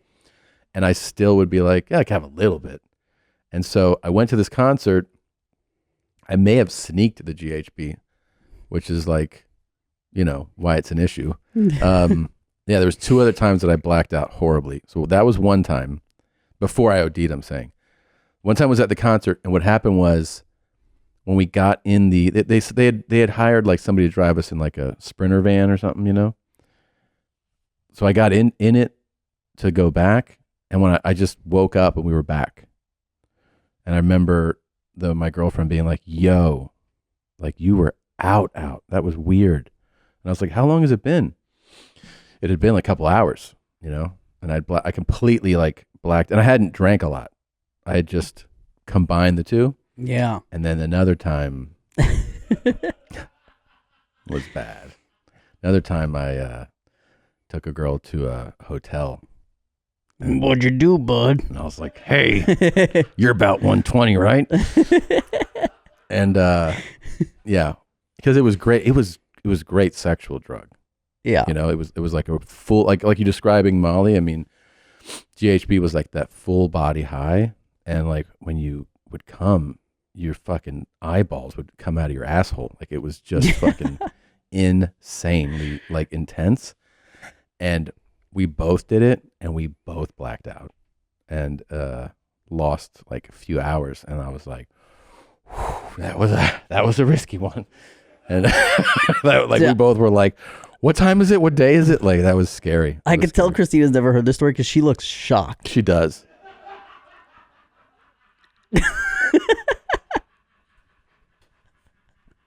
That was, and like, at the time, I'm so young and stupid that like, these are clear warning events where I'm like, yeah, just keep pushing it, man. You know, keep trying. You know what's crazy about cigarettes? So cigarettes. Yeah. No, because listen, I know I'm all, but I'm thinking about what we talked about earlier, which is like when you're mad for 20 minutes. Oh yeah. Like cigarettes is one of those things where like, yes, dude, you fucking smoke a cigarette, it's all gone. Like, you know, somebody pissed me off. I go outside, I smoke a cigarette, I come in, it's like another. Dude, yes. And what happened? So when I was addicted to all this shit and fucking alcohol and everything, I was able to get off everything on my own until I got to Xanax. And I was like, I can't get off this on my own because I'd been taking it every day for years. And I would only take it when I wasn't drinking. Like I never mixed it. But I took it every single, like I would basically wake up every day and decide in the first hour I woke up, like, okay, do I start drinking or I start taking Xanax? Like what's the move? Yeah. And then I would take, Percocets with Xanax or whatever. But so I went to go see this guy who was kind of like a Dr. Drew, a drug specialist kind of dude. And we're talking and he's like, well, cigarettes are like the hardest addiction to break because they're 5 addictions in one. So he's like, you have the nicotine you're addicted to, the oral fixation you're addicted to, the blowing the smoke out, like just seeing that smoke is a thing you become addicted to. I'm probably leaving out like the most obvious one. I forget what the ritual of actually. Right, yes, that's it. Yeah. So like the habit of just having something to do with your hands. So you're breaking all that at once. But then what he said is, it's actually a form of meditation, like smoking cigarettes. Yeah. So he's like, somebody pissed you off. So what do? You go outside and you do this breathing thing for 5 minutes and then you come back in. So he's like, you're not asking somebody to just stop the nicotine addiction.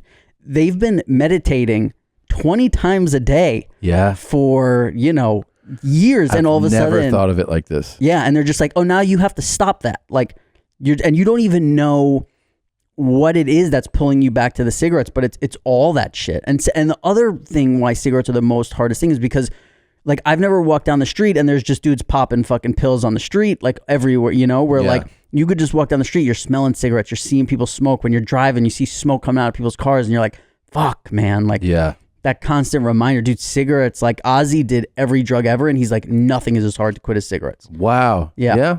And then you see, you see people who, let's say, aren't even, addicts with alcohol, drugs, whatever, they smoke cigarettes, quit cigarettes, and they gain 60 pounds or something. Yeah. You know? Like that's a visual representation of this is really something that you have to compensate for, you know? Yeah, and the oral addiction, just that thing, doing something, you're fixing two of those things, right? Hands and mouth. Your hand and your mouth. Now all of a sudden you're like, all right, I got two of these. Jesus Christ, man. Cigarettes are crazy, and that's the other thing. Like they're the only, they're the worst thing to get off, and the only thing that you fucking don't get high from. Yeah, that's so true. It's nuts. The only like real highs, like the very first. I remember the very first time I dipped, and I was driving, and that was not good. So I was in Florida, and there's so many rednecks. A lot of people don't realize how like country ass Florida is, you know? Yeah.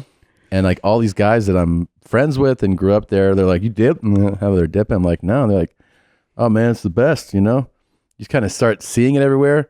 Somebody gives me a dip, I put it in, and I get in my car to drive, and I'm high like you fucking just gave me Dilaudid. Like, Yeah.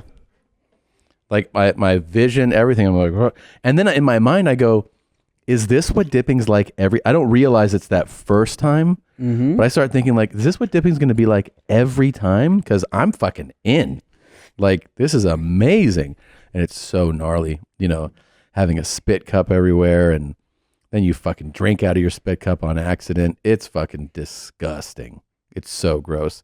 And of course, there's the whole oral decay, gums, teeth. I mean, but I probably did it on and off from 16 to like, I don't know, 19 or 20. It's not that long, but it was enough to feel like this is another fix. It was like, it's something to do, you know? Yeah. It was like that. And I love to do it. Like, I don't know, the more country ass people I was around, the more I'd want to do it. Yeah. Yeah. The first cigarette I ever smoked was a Marlboro Red, and I almost fell through a bookcase. Like just like that. Like I almost fell backwards, like, because I like fell backwards and like into it, and then I almost, like, it was a real mess, but like somehow things didn't get too bad. Oh yeah, this is unbelievable. Somebody got a tattoo. A fan got this tattoo. Oh my god, how the fuck? He didn't follow Proto, buddy. You're done. Wow. Look at that. I mean, that's going to end up on Sucky Tattoos page, I think. Is that an actual tattoo artist? Oof. Gotta follow Proto. Oh man. Well, Fed Smoker would tell your fucking tattoo artist. You're fired, bud. That's like the fucking Blair Witch font. Yeah, too. it is. Oh man, it's so sloppy. I love it, and I think Fed Smoker would be proud, sir. Congratulations. Thank you for getting a funnel Proto. Jesus Christ. You know what I wanted to ask you? So if, let's say, like, the movers are moving you guys to Austin, and you grab one of them aside and you slip them $100, and you're like, yo, make sure like this one thing of Christina's doesn't get to Austin. Yeah. What would that one thing be? That's a really good question. Thanks, man. Her wardrobe. No, I'm just kidding. Yeah. That fucking mouth of hers. Stupid mouth. I'd be like, hey man, is there a way you could dump her body in West Texas? Definitely her flossers. Right. I would definitely, but she'd just go buy those again. There's just got to be some bullshit of hers that she has laying around that I'm fucking. Oh, she has this goddamn like. Here we go. Yeah, she has this fucking like statue, that I think her mother had. That's like it's gaudy, It's like a posed woman. It's like a brass statue. It weighs like fucking 500 pounds. I'm like, where do you want to put this? And we had it in a bathroom, and I'm like, so weird in here. Let's put it in the bedroom, in a corner, and you're like, I think we both don't like it. Yeah. But you kind of like don't know where to put it. Yeah. I would love to. Get rid of it, bud. Hey, bud. Want to make an extra C note? So check this out. This is this. I don't think this has audio. This is going to be on this screen here. You're going to see video. I haven't seen this yet either. I just know it's in the horrible or hilarious category. Uh-oh. Oh, I see where this is going. Fuck. Oh my God. Yeah. Oh, bro. Oh shit. Oh man. Oh fuck. So anybody who's just listening, we just saw a car back into a person, like in between a. So he's facing, like he's at a little like kiosk, like a stand, and he's facing like into the window, probably like paying for parking or something. Yeah. And a car backs out of a space and right into him, and then like backs into him again. The only thing that this is missing is good audio. So Zolo layered good audio with it. Oh hell yeah. Yeah.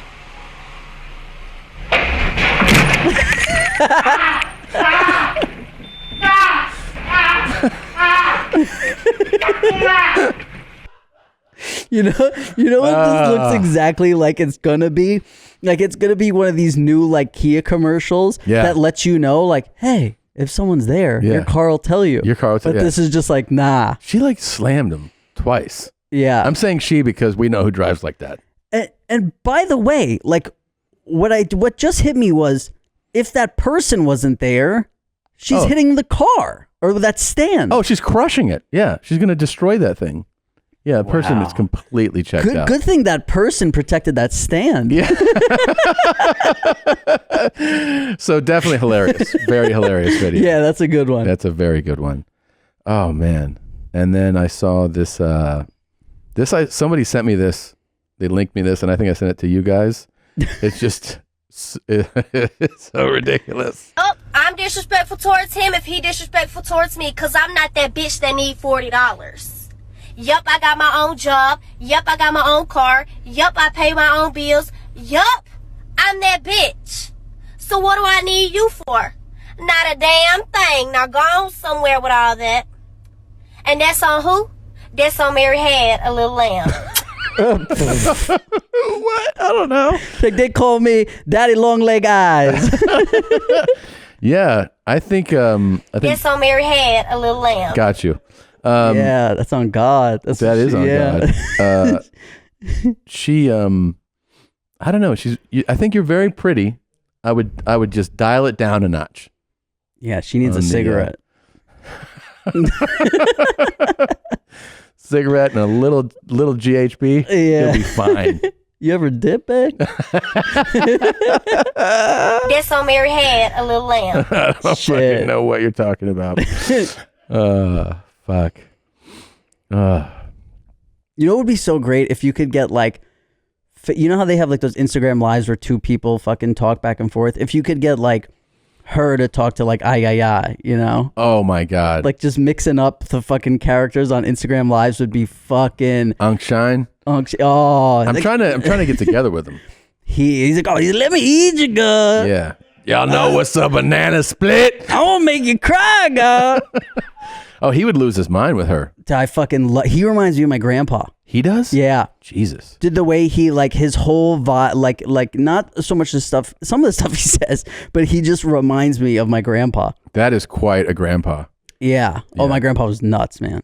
Yeah, I think in the best way. Like, is he still around? No, he passed away. But he was just like there was no filter. Yeah. Like he just says whatever was on his mind. Whatever's on his mind. Just let me eat you. Yeah. Oh, make him cry, God. I love him. This episode is also brought to you by Policy Genius. April means a lot of not so fun things. Getting fooled, getting rained on, getting your taxes done. So if you need a positive experience to balance it all out, consider shopping for home and auto insurance with Policy Genius. They really do. They help you find home and auto coverage similar to what you have now, but at a lower price. You can reshop your home and auto coverage by going there. All you do is head over to policygenius.com. You answer a few quick questions about yourself and your property, and then Policy Genius takes it from there. They compare rates from the top insurance companies. And then when you find the lower rate and you want to switch over, this is the best part, and I say it because I mean it, they do it for you. You don't have to have the burden of like, oh, what am I going to do now to trade it over, switch it on over? That's such a burden. They do it for you. Policy Genius can promise that you won't leave their website feeling like a fool. They've saved customers up to $1,055 per year compared to their current home and auto policies. Head to policygenius.com to get started right now. Policy Genius, when it comes to insurance, it's nice to get it right. This episode is brought to you by Best Fiends. I can't believe you did it. I can't believe you got me to do it.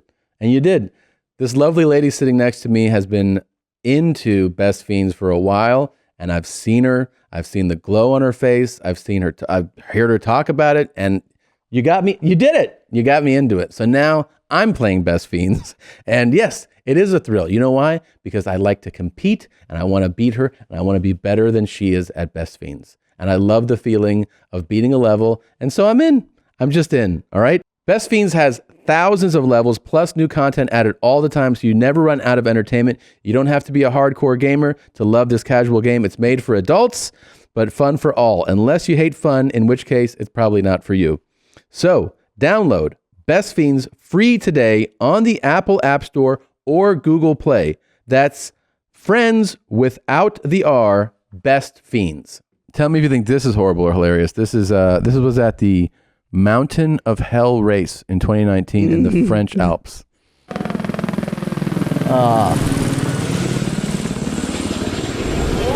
that is a steep fucking drop.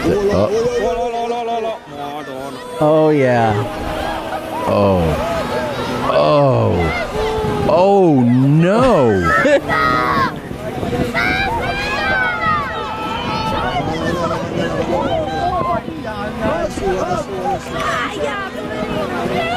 Holy shit. 1,000 people just crashed on their bikes. I think this obviously goes into hilarious. Yeah. Because what are you expecting? Why? Wow. Do you know where my anxiety goes? Where's my bike? Wow, I wouldn't even think. I would be like, where's my foot? Where's the fucking bike at, man? And I'd be so pissed if I saw. I'm like, dude, that's my bike. What are you fucking doing? Oh, that would, yeah. Like if somebody grabs your bag at the fucking airport, and you're like, man. what are you, crazy? Have you ever had that? You know what? You know those flights where you get on and then they take your bag because it's small, like a regional jet. You know, for like a small connecting flight. Right. So you're not on a major aircraft, right? So when you it's mandatory. They look at your bag and they go, it's too big for the flight. Yeah. So I did one time where I put it on there and then when you get off, you stand on the jet bridge and an airline worker puts the bags at the bottom of the jet bridge and everybody walks up and takes their bag. I saw a guy approach what I thought was my bag. And I was like, and he looked at me and I was like, all right. And then he walks away and then there's another same bag and I grab it and we each have each other's bag. Right? Wow. And I was like, fuck. And I had hesitated to say it because I didn't want to appear rude, basically, and be like, "You have my bag," right? But even though I was like, "I'm pretty sure that's my bag," but he grabbed it with such certainty that I was like, "Oh, sorry, my bad."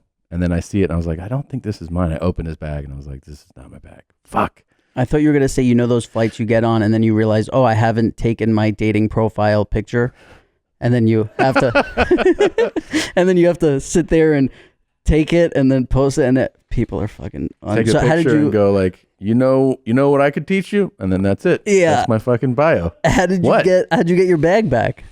I went to the gate and I told him, I was like, I saw the dude he took, and I had to make an announcement, and eventually the guy and I met up. We met up in the airport. It went pretty well for how bad that could have gone. It went pretty well, like he, I was like, yeah, I thought you had my bag. And he was like, well, fucking say something. What do you think you would do if whatever your favorite city to walk around is when you're there, doing comedy or whatever? Let's say you're just walking down the street and all of a sudden you saw you coming and it was identical. Identical? Yeah. Like an identical dude. I would freeze. To you. I would fucking panic. I would freeze and then I would blow him. I'd be like, I gotta see what this is like. We should just have Christina walk in here and see. Yeah, what do you do? Yeah. I got to tell you, this is your best episode yet. You've been on fire today. Has anybody had their way with that in the studio? Like anybody? It just got here. Oh wow! So maybe. Nadav, are you gonna take it for a spin? Because it comes with attachments. Oh shit! What are you burying the lead? Well, I don't know what YouTube will That you could show it because it's not where it's supposed to be, but that's a front and a back hole. In Yeah, there's that this is clearly the vag here, and then that's clearly the butthole there. Yep. So all right. Yeah, and then next week she'll be like, basically, I got nutted in.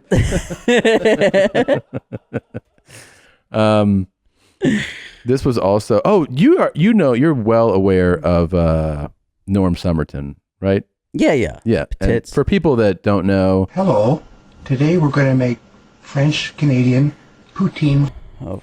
So he, that's that is the right reaction when you know who it is. It's to go, yeah. And then he, of course, famous for his tit cups. Hello, deviants. It's Pig Norman Summerton in his tit cups. Oh. Been in these babies for So- 7 hours. So those are old vids, and we were really into Norm for a while, and then he just disappeared. We had confirmation that he was alive. He's an older gentleman, and you just don't know. And now he's back, and we were elated. I have not seen these clips. I was just told that Norm's back. So here we go. Hello, everybody. Oh, It's wow. Pig Norman Summerton. The pig is looking for a steady source of pig cum to fill his pork belly. If you're interested, direct message me. Pig will not disappoint you. We will have fun together.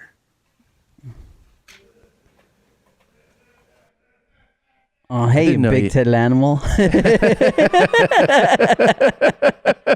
The eyebrow tats. That's new, right? Well, no, Eyebrow tats? there used to be. They were there? There used to be little like snouts.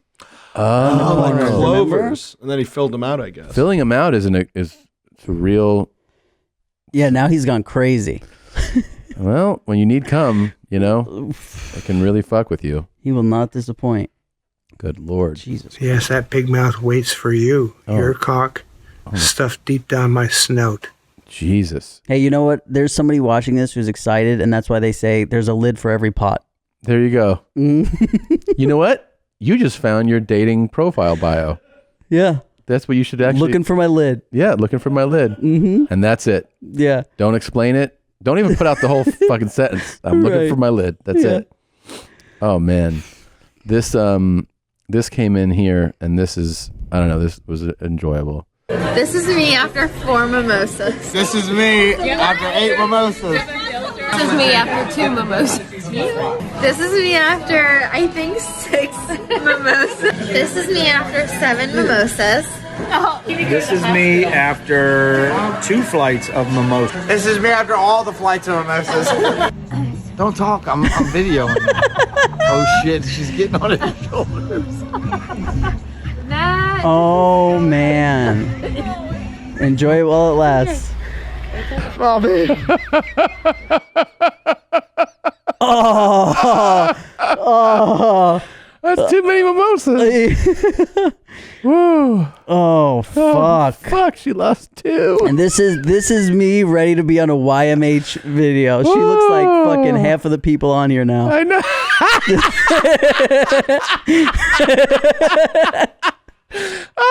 She fits right in now. Yeah, look at that. That's normally the beginning of a fucking YMH video. Oh fuck. Oh god. The Cool Guy Club.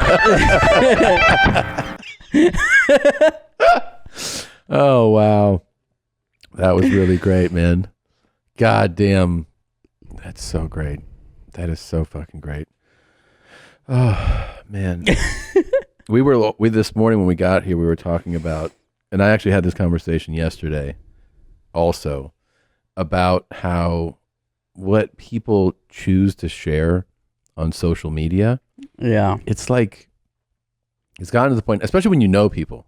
There's strangers and you're like, you play a video and you're like, when you know people and you're like, what are you doing? What are you sharing this for? This is like a,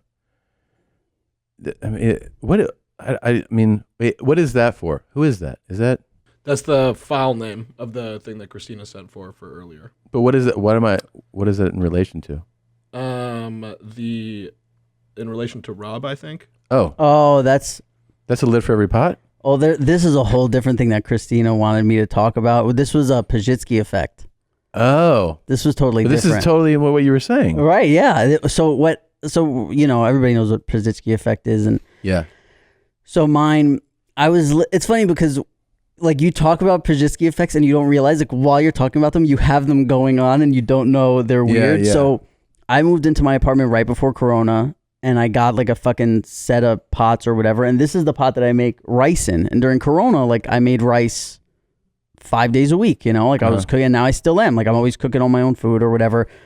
But I didn't have a lid for the pot. So I took a lid from another pot and I would use that lid for that pot. But all the fucking condensation and shit gets up on the top and then it leaks all over the sides. And sometimes I'll do like other shit in there, like not just water, like fucking chicken broth or like whatever. It just comes out everywhere. And it comes out everywhere and gets all over the stove. So after I cook, I have to clean the whole stove off. And I was doing that every day for a year. And then I finally realized, I'm like, oh, I can go on Amazon and spend $8 and get a lid for this pot. Yeah. and so I ordered it 2 days ago. And as I ordered it, I was like, this is a fucking Pajitski effect. And I sent it to Christina and she's like, yeah, this is perfect. That is perfect. It's just I'm and by the way, an idiot. But I'll tell you, it is super. I get super annoyed when I put a pot on the stove and I'm trying to find the lid for it. And like you said, there's a lid for every pot except for the one I'm fucking looking for. Yeah, right. Because I'll end up grabbing 8 lids and I'm like, how are none of these for this one? Same thing with Tupperware. I'm like, all right, I'm going to put this stuff away. I get the Tupperware thing out and I start trying the lids, the tops for it. None. Not one fits. Makes me lose my mind. Yeah. And then you just like, you know, we love to make fun of people, but then you love to make fun. Like the first thing I did was like, I got to take a picture of this and send it to everyone and tell them how stupid I am. Yeah. Yeah. Because that's what you deserve. If you're making fun of people, you gotta, You're right. You gotta stand in the firing line too. Yeah. I like it. It's true.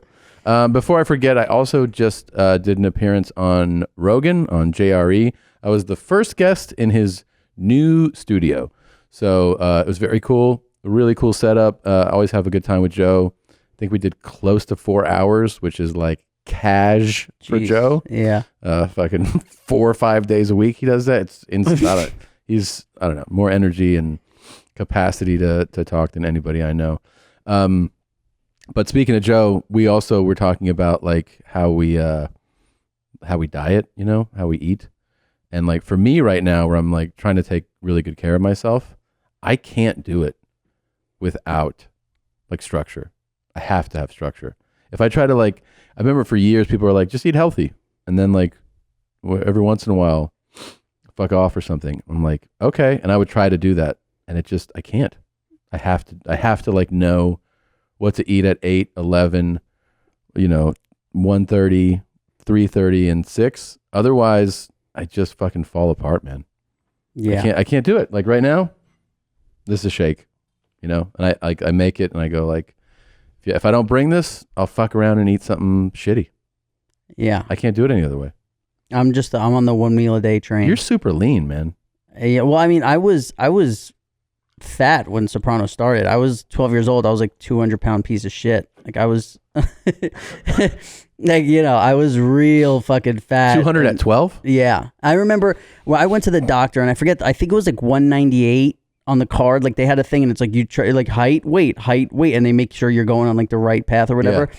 And I remember seeing 198 and I was like, you're a fat piece of shit. Like you're fucking disgusting. And I remember like it started, like I started being uncomfortable when it was like, oh, like, you know, there's a pool in the summer and I'm like, oh, I want to wear a t-shirt. And I'm like, you're a fucking loser. Yeah. Like, yeah. All that kind of shit. So I went on the Atkins diet for a couple months. I lost like, I forget if it was 40 or 60 pounds. Whoa. Yeah. And I was fucking like, I guess at the time I was like 13 or 14 or whenever I did it. And yeah, I've kept it off ever since. Like sometimes I go up and down or whatever. But during Corona, I started just eating 1 meal a day, like kind of like a late lunch dinner where I just do like fucking 2,000 calories and like, you know, I'll just eat a fucking ton of food. And then at night, if I start to feel hungry in my head, I'm like, yo, tomorrow you're going to fuck shit up. Mm-hmm. So I'm all right. Where if I'm on a diet and like at night I'm hungry, let's go tomorrow, you have a hard-boiled egg. I'm like, fuck that. I want something now. Yeah. You know, so I have it in me to know like, oh, tomorrow you're going to like fucking 6 o'clock tonight. I'm going to be disgusting. And that's the thing now that I'm dating. Is that when you'll eat? Yeah, probably. But like, well, I woke up early today, so maybe earlier. But like, now that I'm starting to date, I'm like, what am I going to do? Like, I don't want to fucking meet this girl for dinner and eat 2,000 calories in front of her, you know? Yeah, but you look good. So she's going to be like, oh, this guy's a fucking animal. But it's wild when I eat. Like, it's real fucking... Really? Yeah, like I eat... What will you eat? Tell me what you'll eat. I would eat at Jamie's house every Sunday, and we would all eat around like the kitchen counter, and then they would all leave and go like watch TV and like Postmates dessert, and then they would come back in to eat dessert, and I'd still be at the counter But eating. like, what's a... So can I pee real quick? Of course. Yeah, all right. We're back. You peed. There's nothing like a good pee.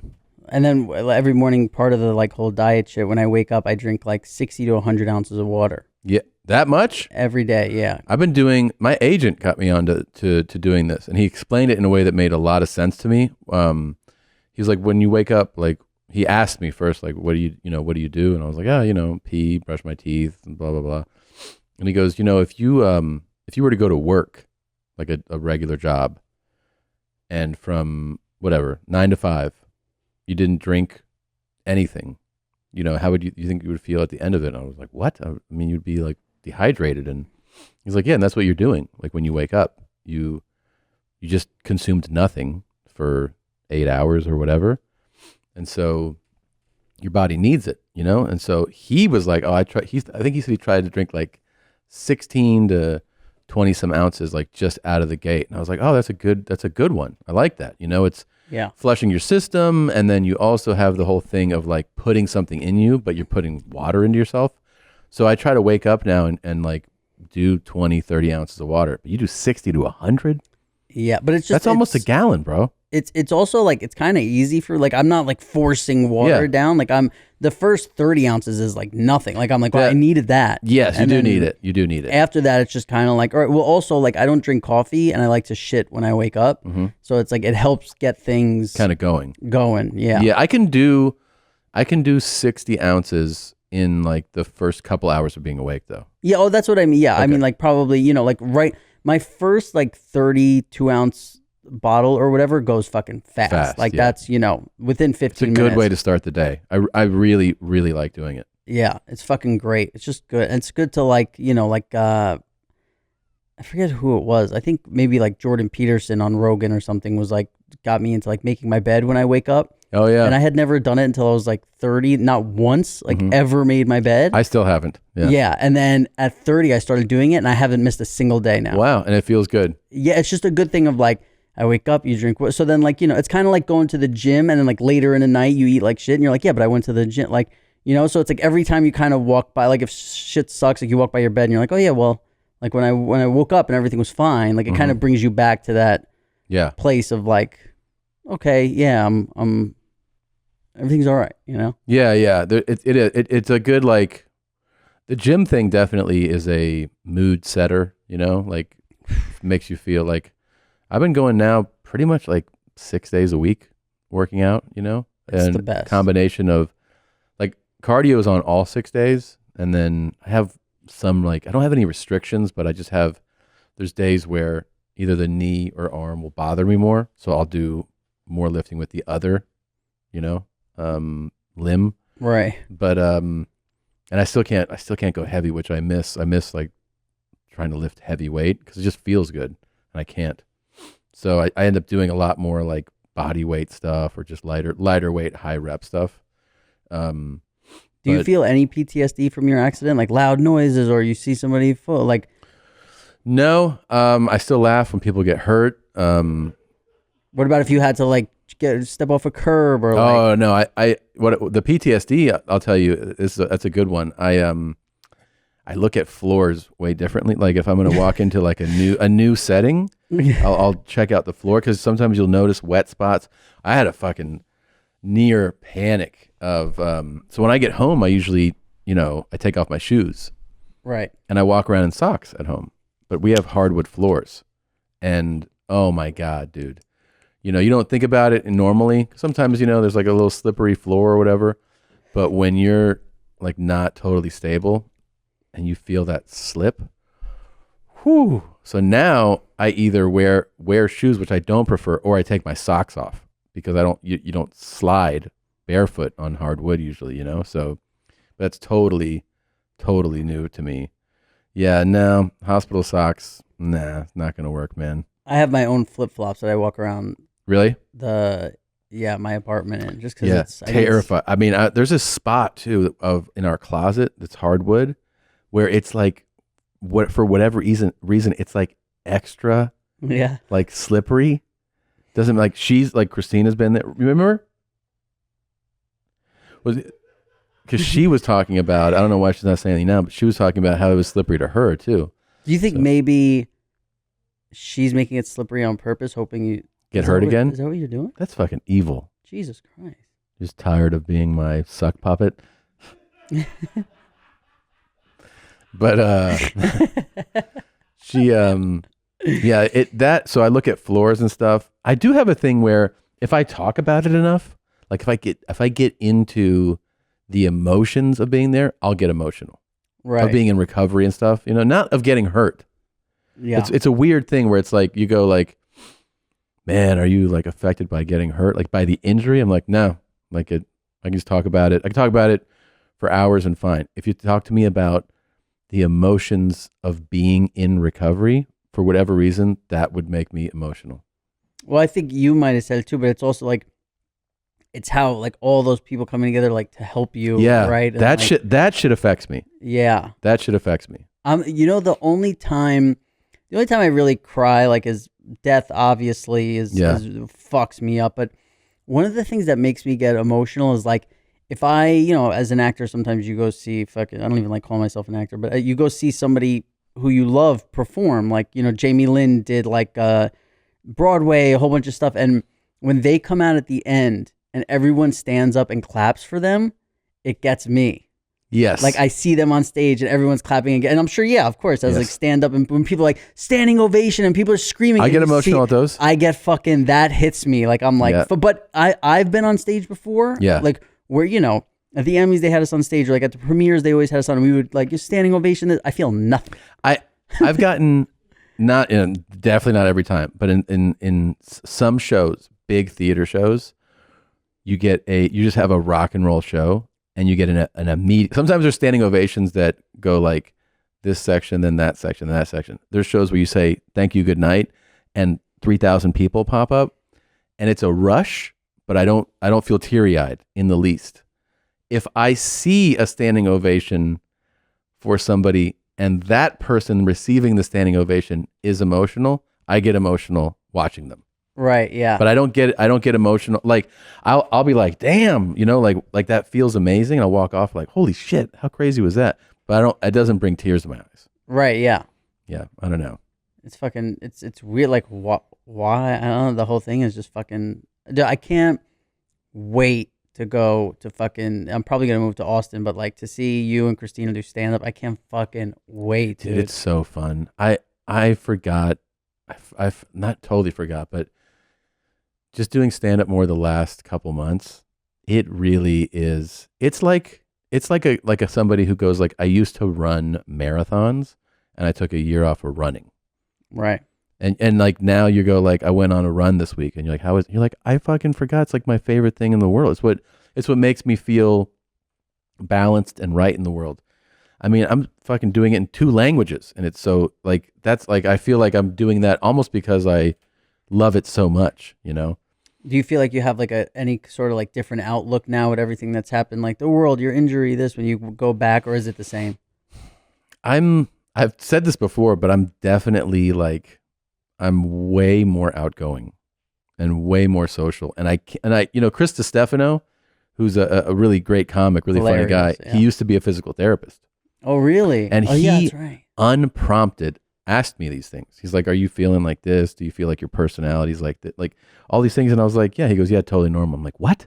He goes, yeah, you see it all the time for whatever reason in orthopedic rehab injuries. He goes, we just see it all the time. Like people like break out of their shell. I don't think I'm like a completely different person, but that aspect of me, I'm looking like, I don't know. I try to talk to people more, connect with people more. Like I enjoy it more. And I don't know why ripping your patellar tendon and breaking your arm did it to me, but I definitely noticed it in myself. And I've talked about like, I've done things where I'll tell Christina, you're not fucking going to jump in on this. I've told her, like, I met so-and-so and now it just was like, let's be fucking best friends. Like, I'm just way more social and I don't know why. Well, that's what's going, like, because it's happened to me recently because of the pandemic. Like, I could see that. Going out, back out on these dates and everything where I'm like, I'm enjoying getting to know someone. Like, even if it's something I don't like about them, I'm like, oh, that's interesting. Like, you just kind of want, but do you feel like you've noticed at all with stand-up, or is stand-up the same? I do feel like so grateful to have it, like there's things where you go like, I'm grateful for people, friends, relationships, my life, like the things I get to do, like this job. Yeah. Like I'm super grateful for that. In stand-up, I feel like I'm just so happy to be back doing it. I'm just so happy to be back doing it. It really is for me. Like I try to explain it, like you said, the pandemic, maybe combined, I don't know, with the injury and stuff. But since 2006, I have traveled normally 2 weeks of every month to do stand-up. Wow. So 2006. So that's what, 14, 15 years of like that's normal to me. It is normal to me to be gone doing this 2 weeks of every month for the better part of the last 2 decades. So to take a year off from it, at first it was like a cool break, then it felt strange, then it's depressing, then it's like, you're like, I don't know what the fuck's happening. And like to feel like going back to it now, I'm elated to be back to it. It's the best, man. That's dope. I can't wait to see you guys. Yeah, I can't wait, man. And you should come. I can't announce it yet, but I have like something that I will announce. That's it's pretty wild, like tour wise. I mean, it's definitely the craziest tour. Cali or no? Oh, El Mundo. Yeah. Yeah. It's pretty wild. And the way that we announce them is like in chunks, because you can't just be like, here's fucking 300 cities. So like, right. But like, yeah, it'll be pretty. It's pretty big. I'm so excited. I get to go basically everywhere. That's awesome. Yeah. Well, look, man, this was super fun, and you're such a natural fit. I love podcasting with you. Thank you for coming. Everybody, if you have not checked out Pajama Pants Podcast, please do so now. Rate, review, and subscribe. Watch it on YouTube. Is there anything else you want to plug? Anything? No, and just thank you guys for everything you've done for us, and also just like even before I had a podcast, like you guys have thousands of hours of fucking laughs and entertainment out there, and it's just like you hear people say that shit like you make me having to like make dinner fun. You know what I mean? Like I fucking sometimes like normally it could be like, man, I got to go fucking, especially during Corona, like. Yeah. I get to go cook my fucking 300th meal in a row. But like knowing my fucking laptop is there open and I'm watching fucking Your Mom's House, it's just like, it's so great, That's awesome. And by the way, that's so awesome to hear you say. And it is by far, I think, like the coolest messages to receive are, I see those sometimes. People go like, you helped me out through this period. And you never think that you're doing that, right? You're just like, oh, we're just like here, we're doing our thing, and it's cool that people enjoy it. So thank you. I appreciate you saying that. Yeah, man. Closing song is It's Charles Whilst Bartending by Hen Dog. So this is a new Hen Dog. I haven't heard it. Excited to hear it. And thank you again, Rob Iler. Appreciate it, man. Thank you. Hey, Natalia, it's Elliot. You and I, this Wednesday, 7 p.m. Let's not let ourselves get busy. I don't want that to happen. Oh, say around 8 o'clock, 8:15. Say around 8 o'clock, 8:15. Look, I'm attracted to you. You're attracted to me. Look, I'm attracted to you. You're attracted to me. You're obviously a smart girl. You're about to be a dentist. You're obviously a smart girl. You're about to be a dentist. I'm a recovering attorney with an MBA who's about to be a millionaire in the next 18 months building a digital marketing agency whilst bartending. Let's chill. Let's hang out. Whilst bartending. Let's have a conversation. Whilst bartending. Let's not let ourselves get busy. I'll probably get super busy. You'll probably get super busy. I don't want that to happen without us at least sitting down, having a little chat. Sitting down, having a little chat. Sitting down, having a little chat. Be a good time. Look, I'm attracted to you. You're attracted to me. Look, I'm attracted to you. You're attracted to me. What's going on? What's going on? What's going on? It's Charles from Match. I'm looking at Lily's in Union Square. There we go. Hey. There we go.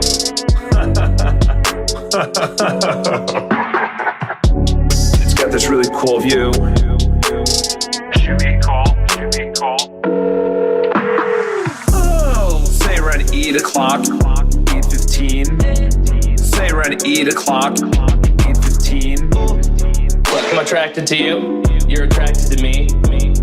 Look, I'm attracted to you. You're attracted to me. While beauty is very common, beauty in brains is not. You know what I'm saying?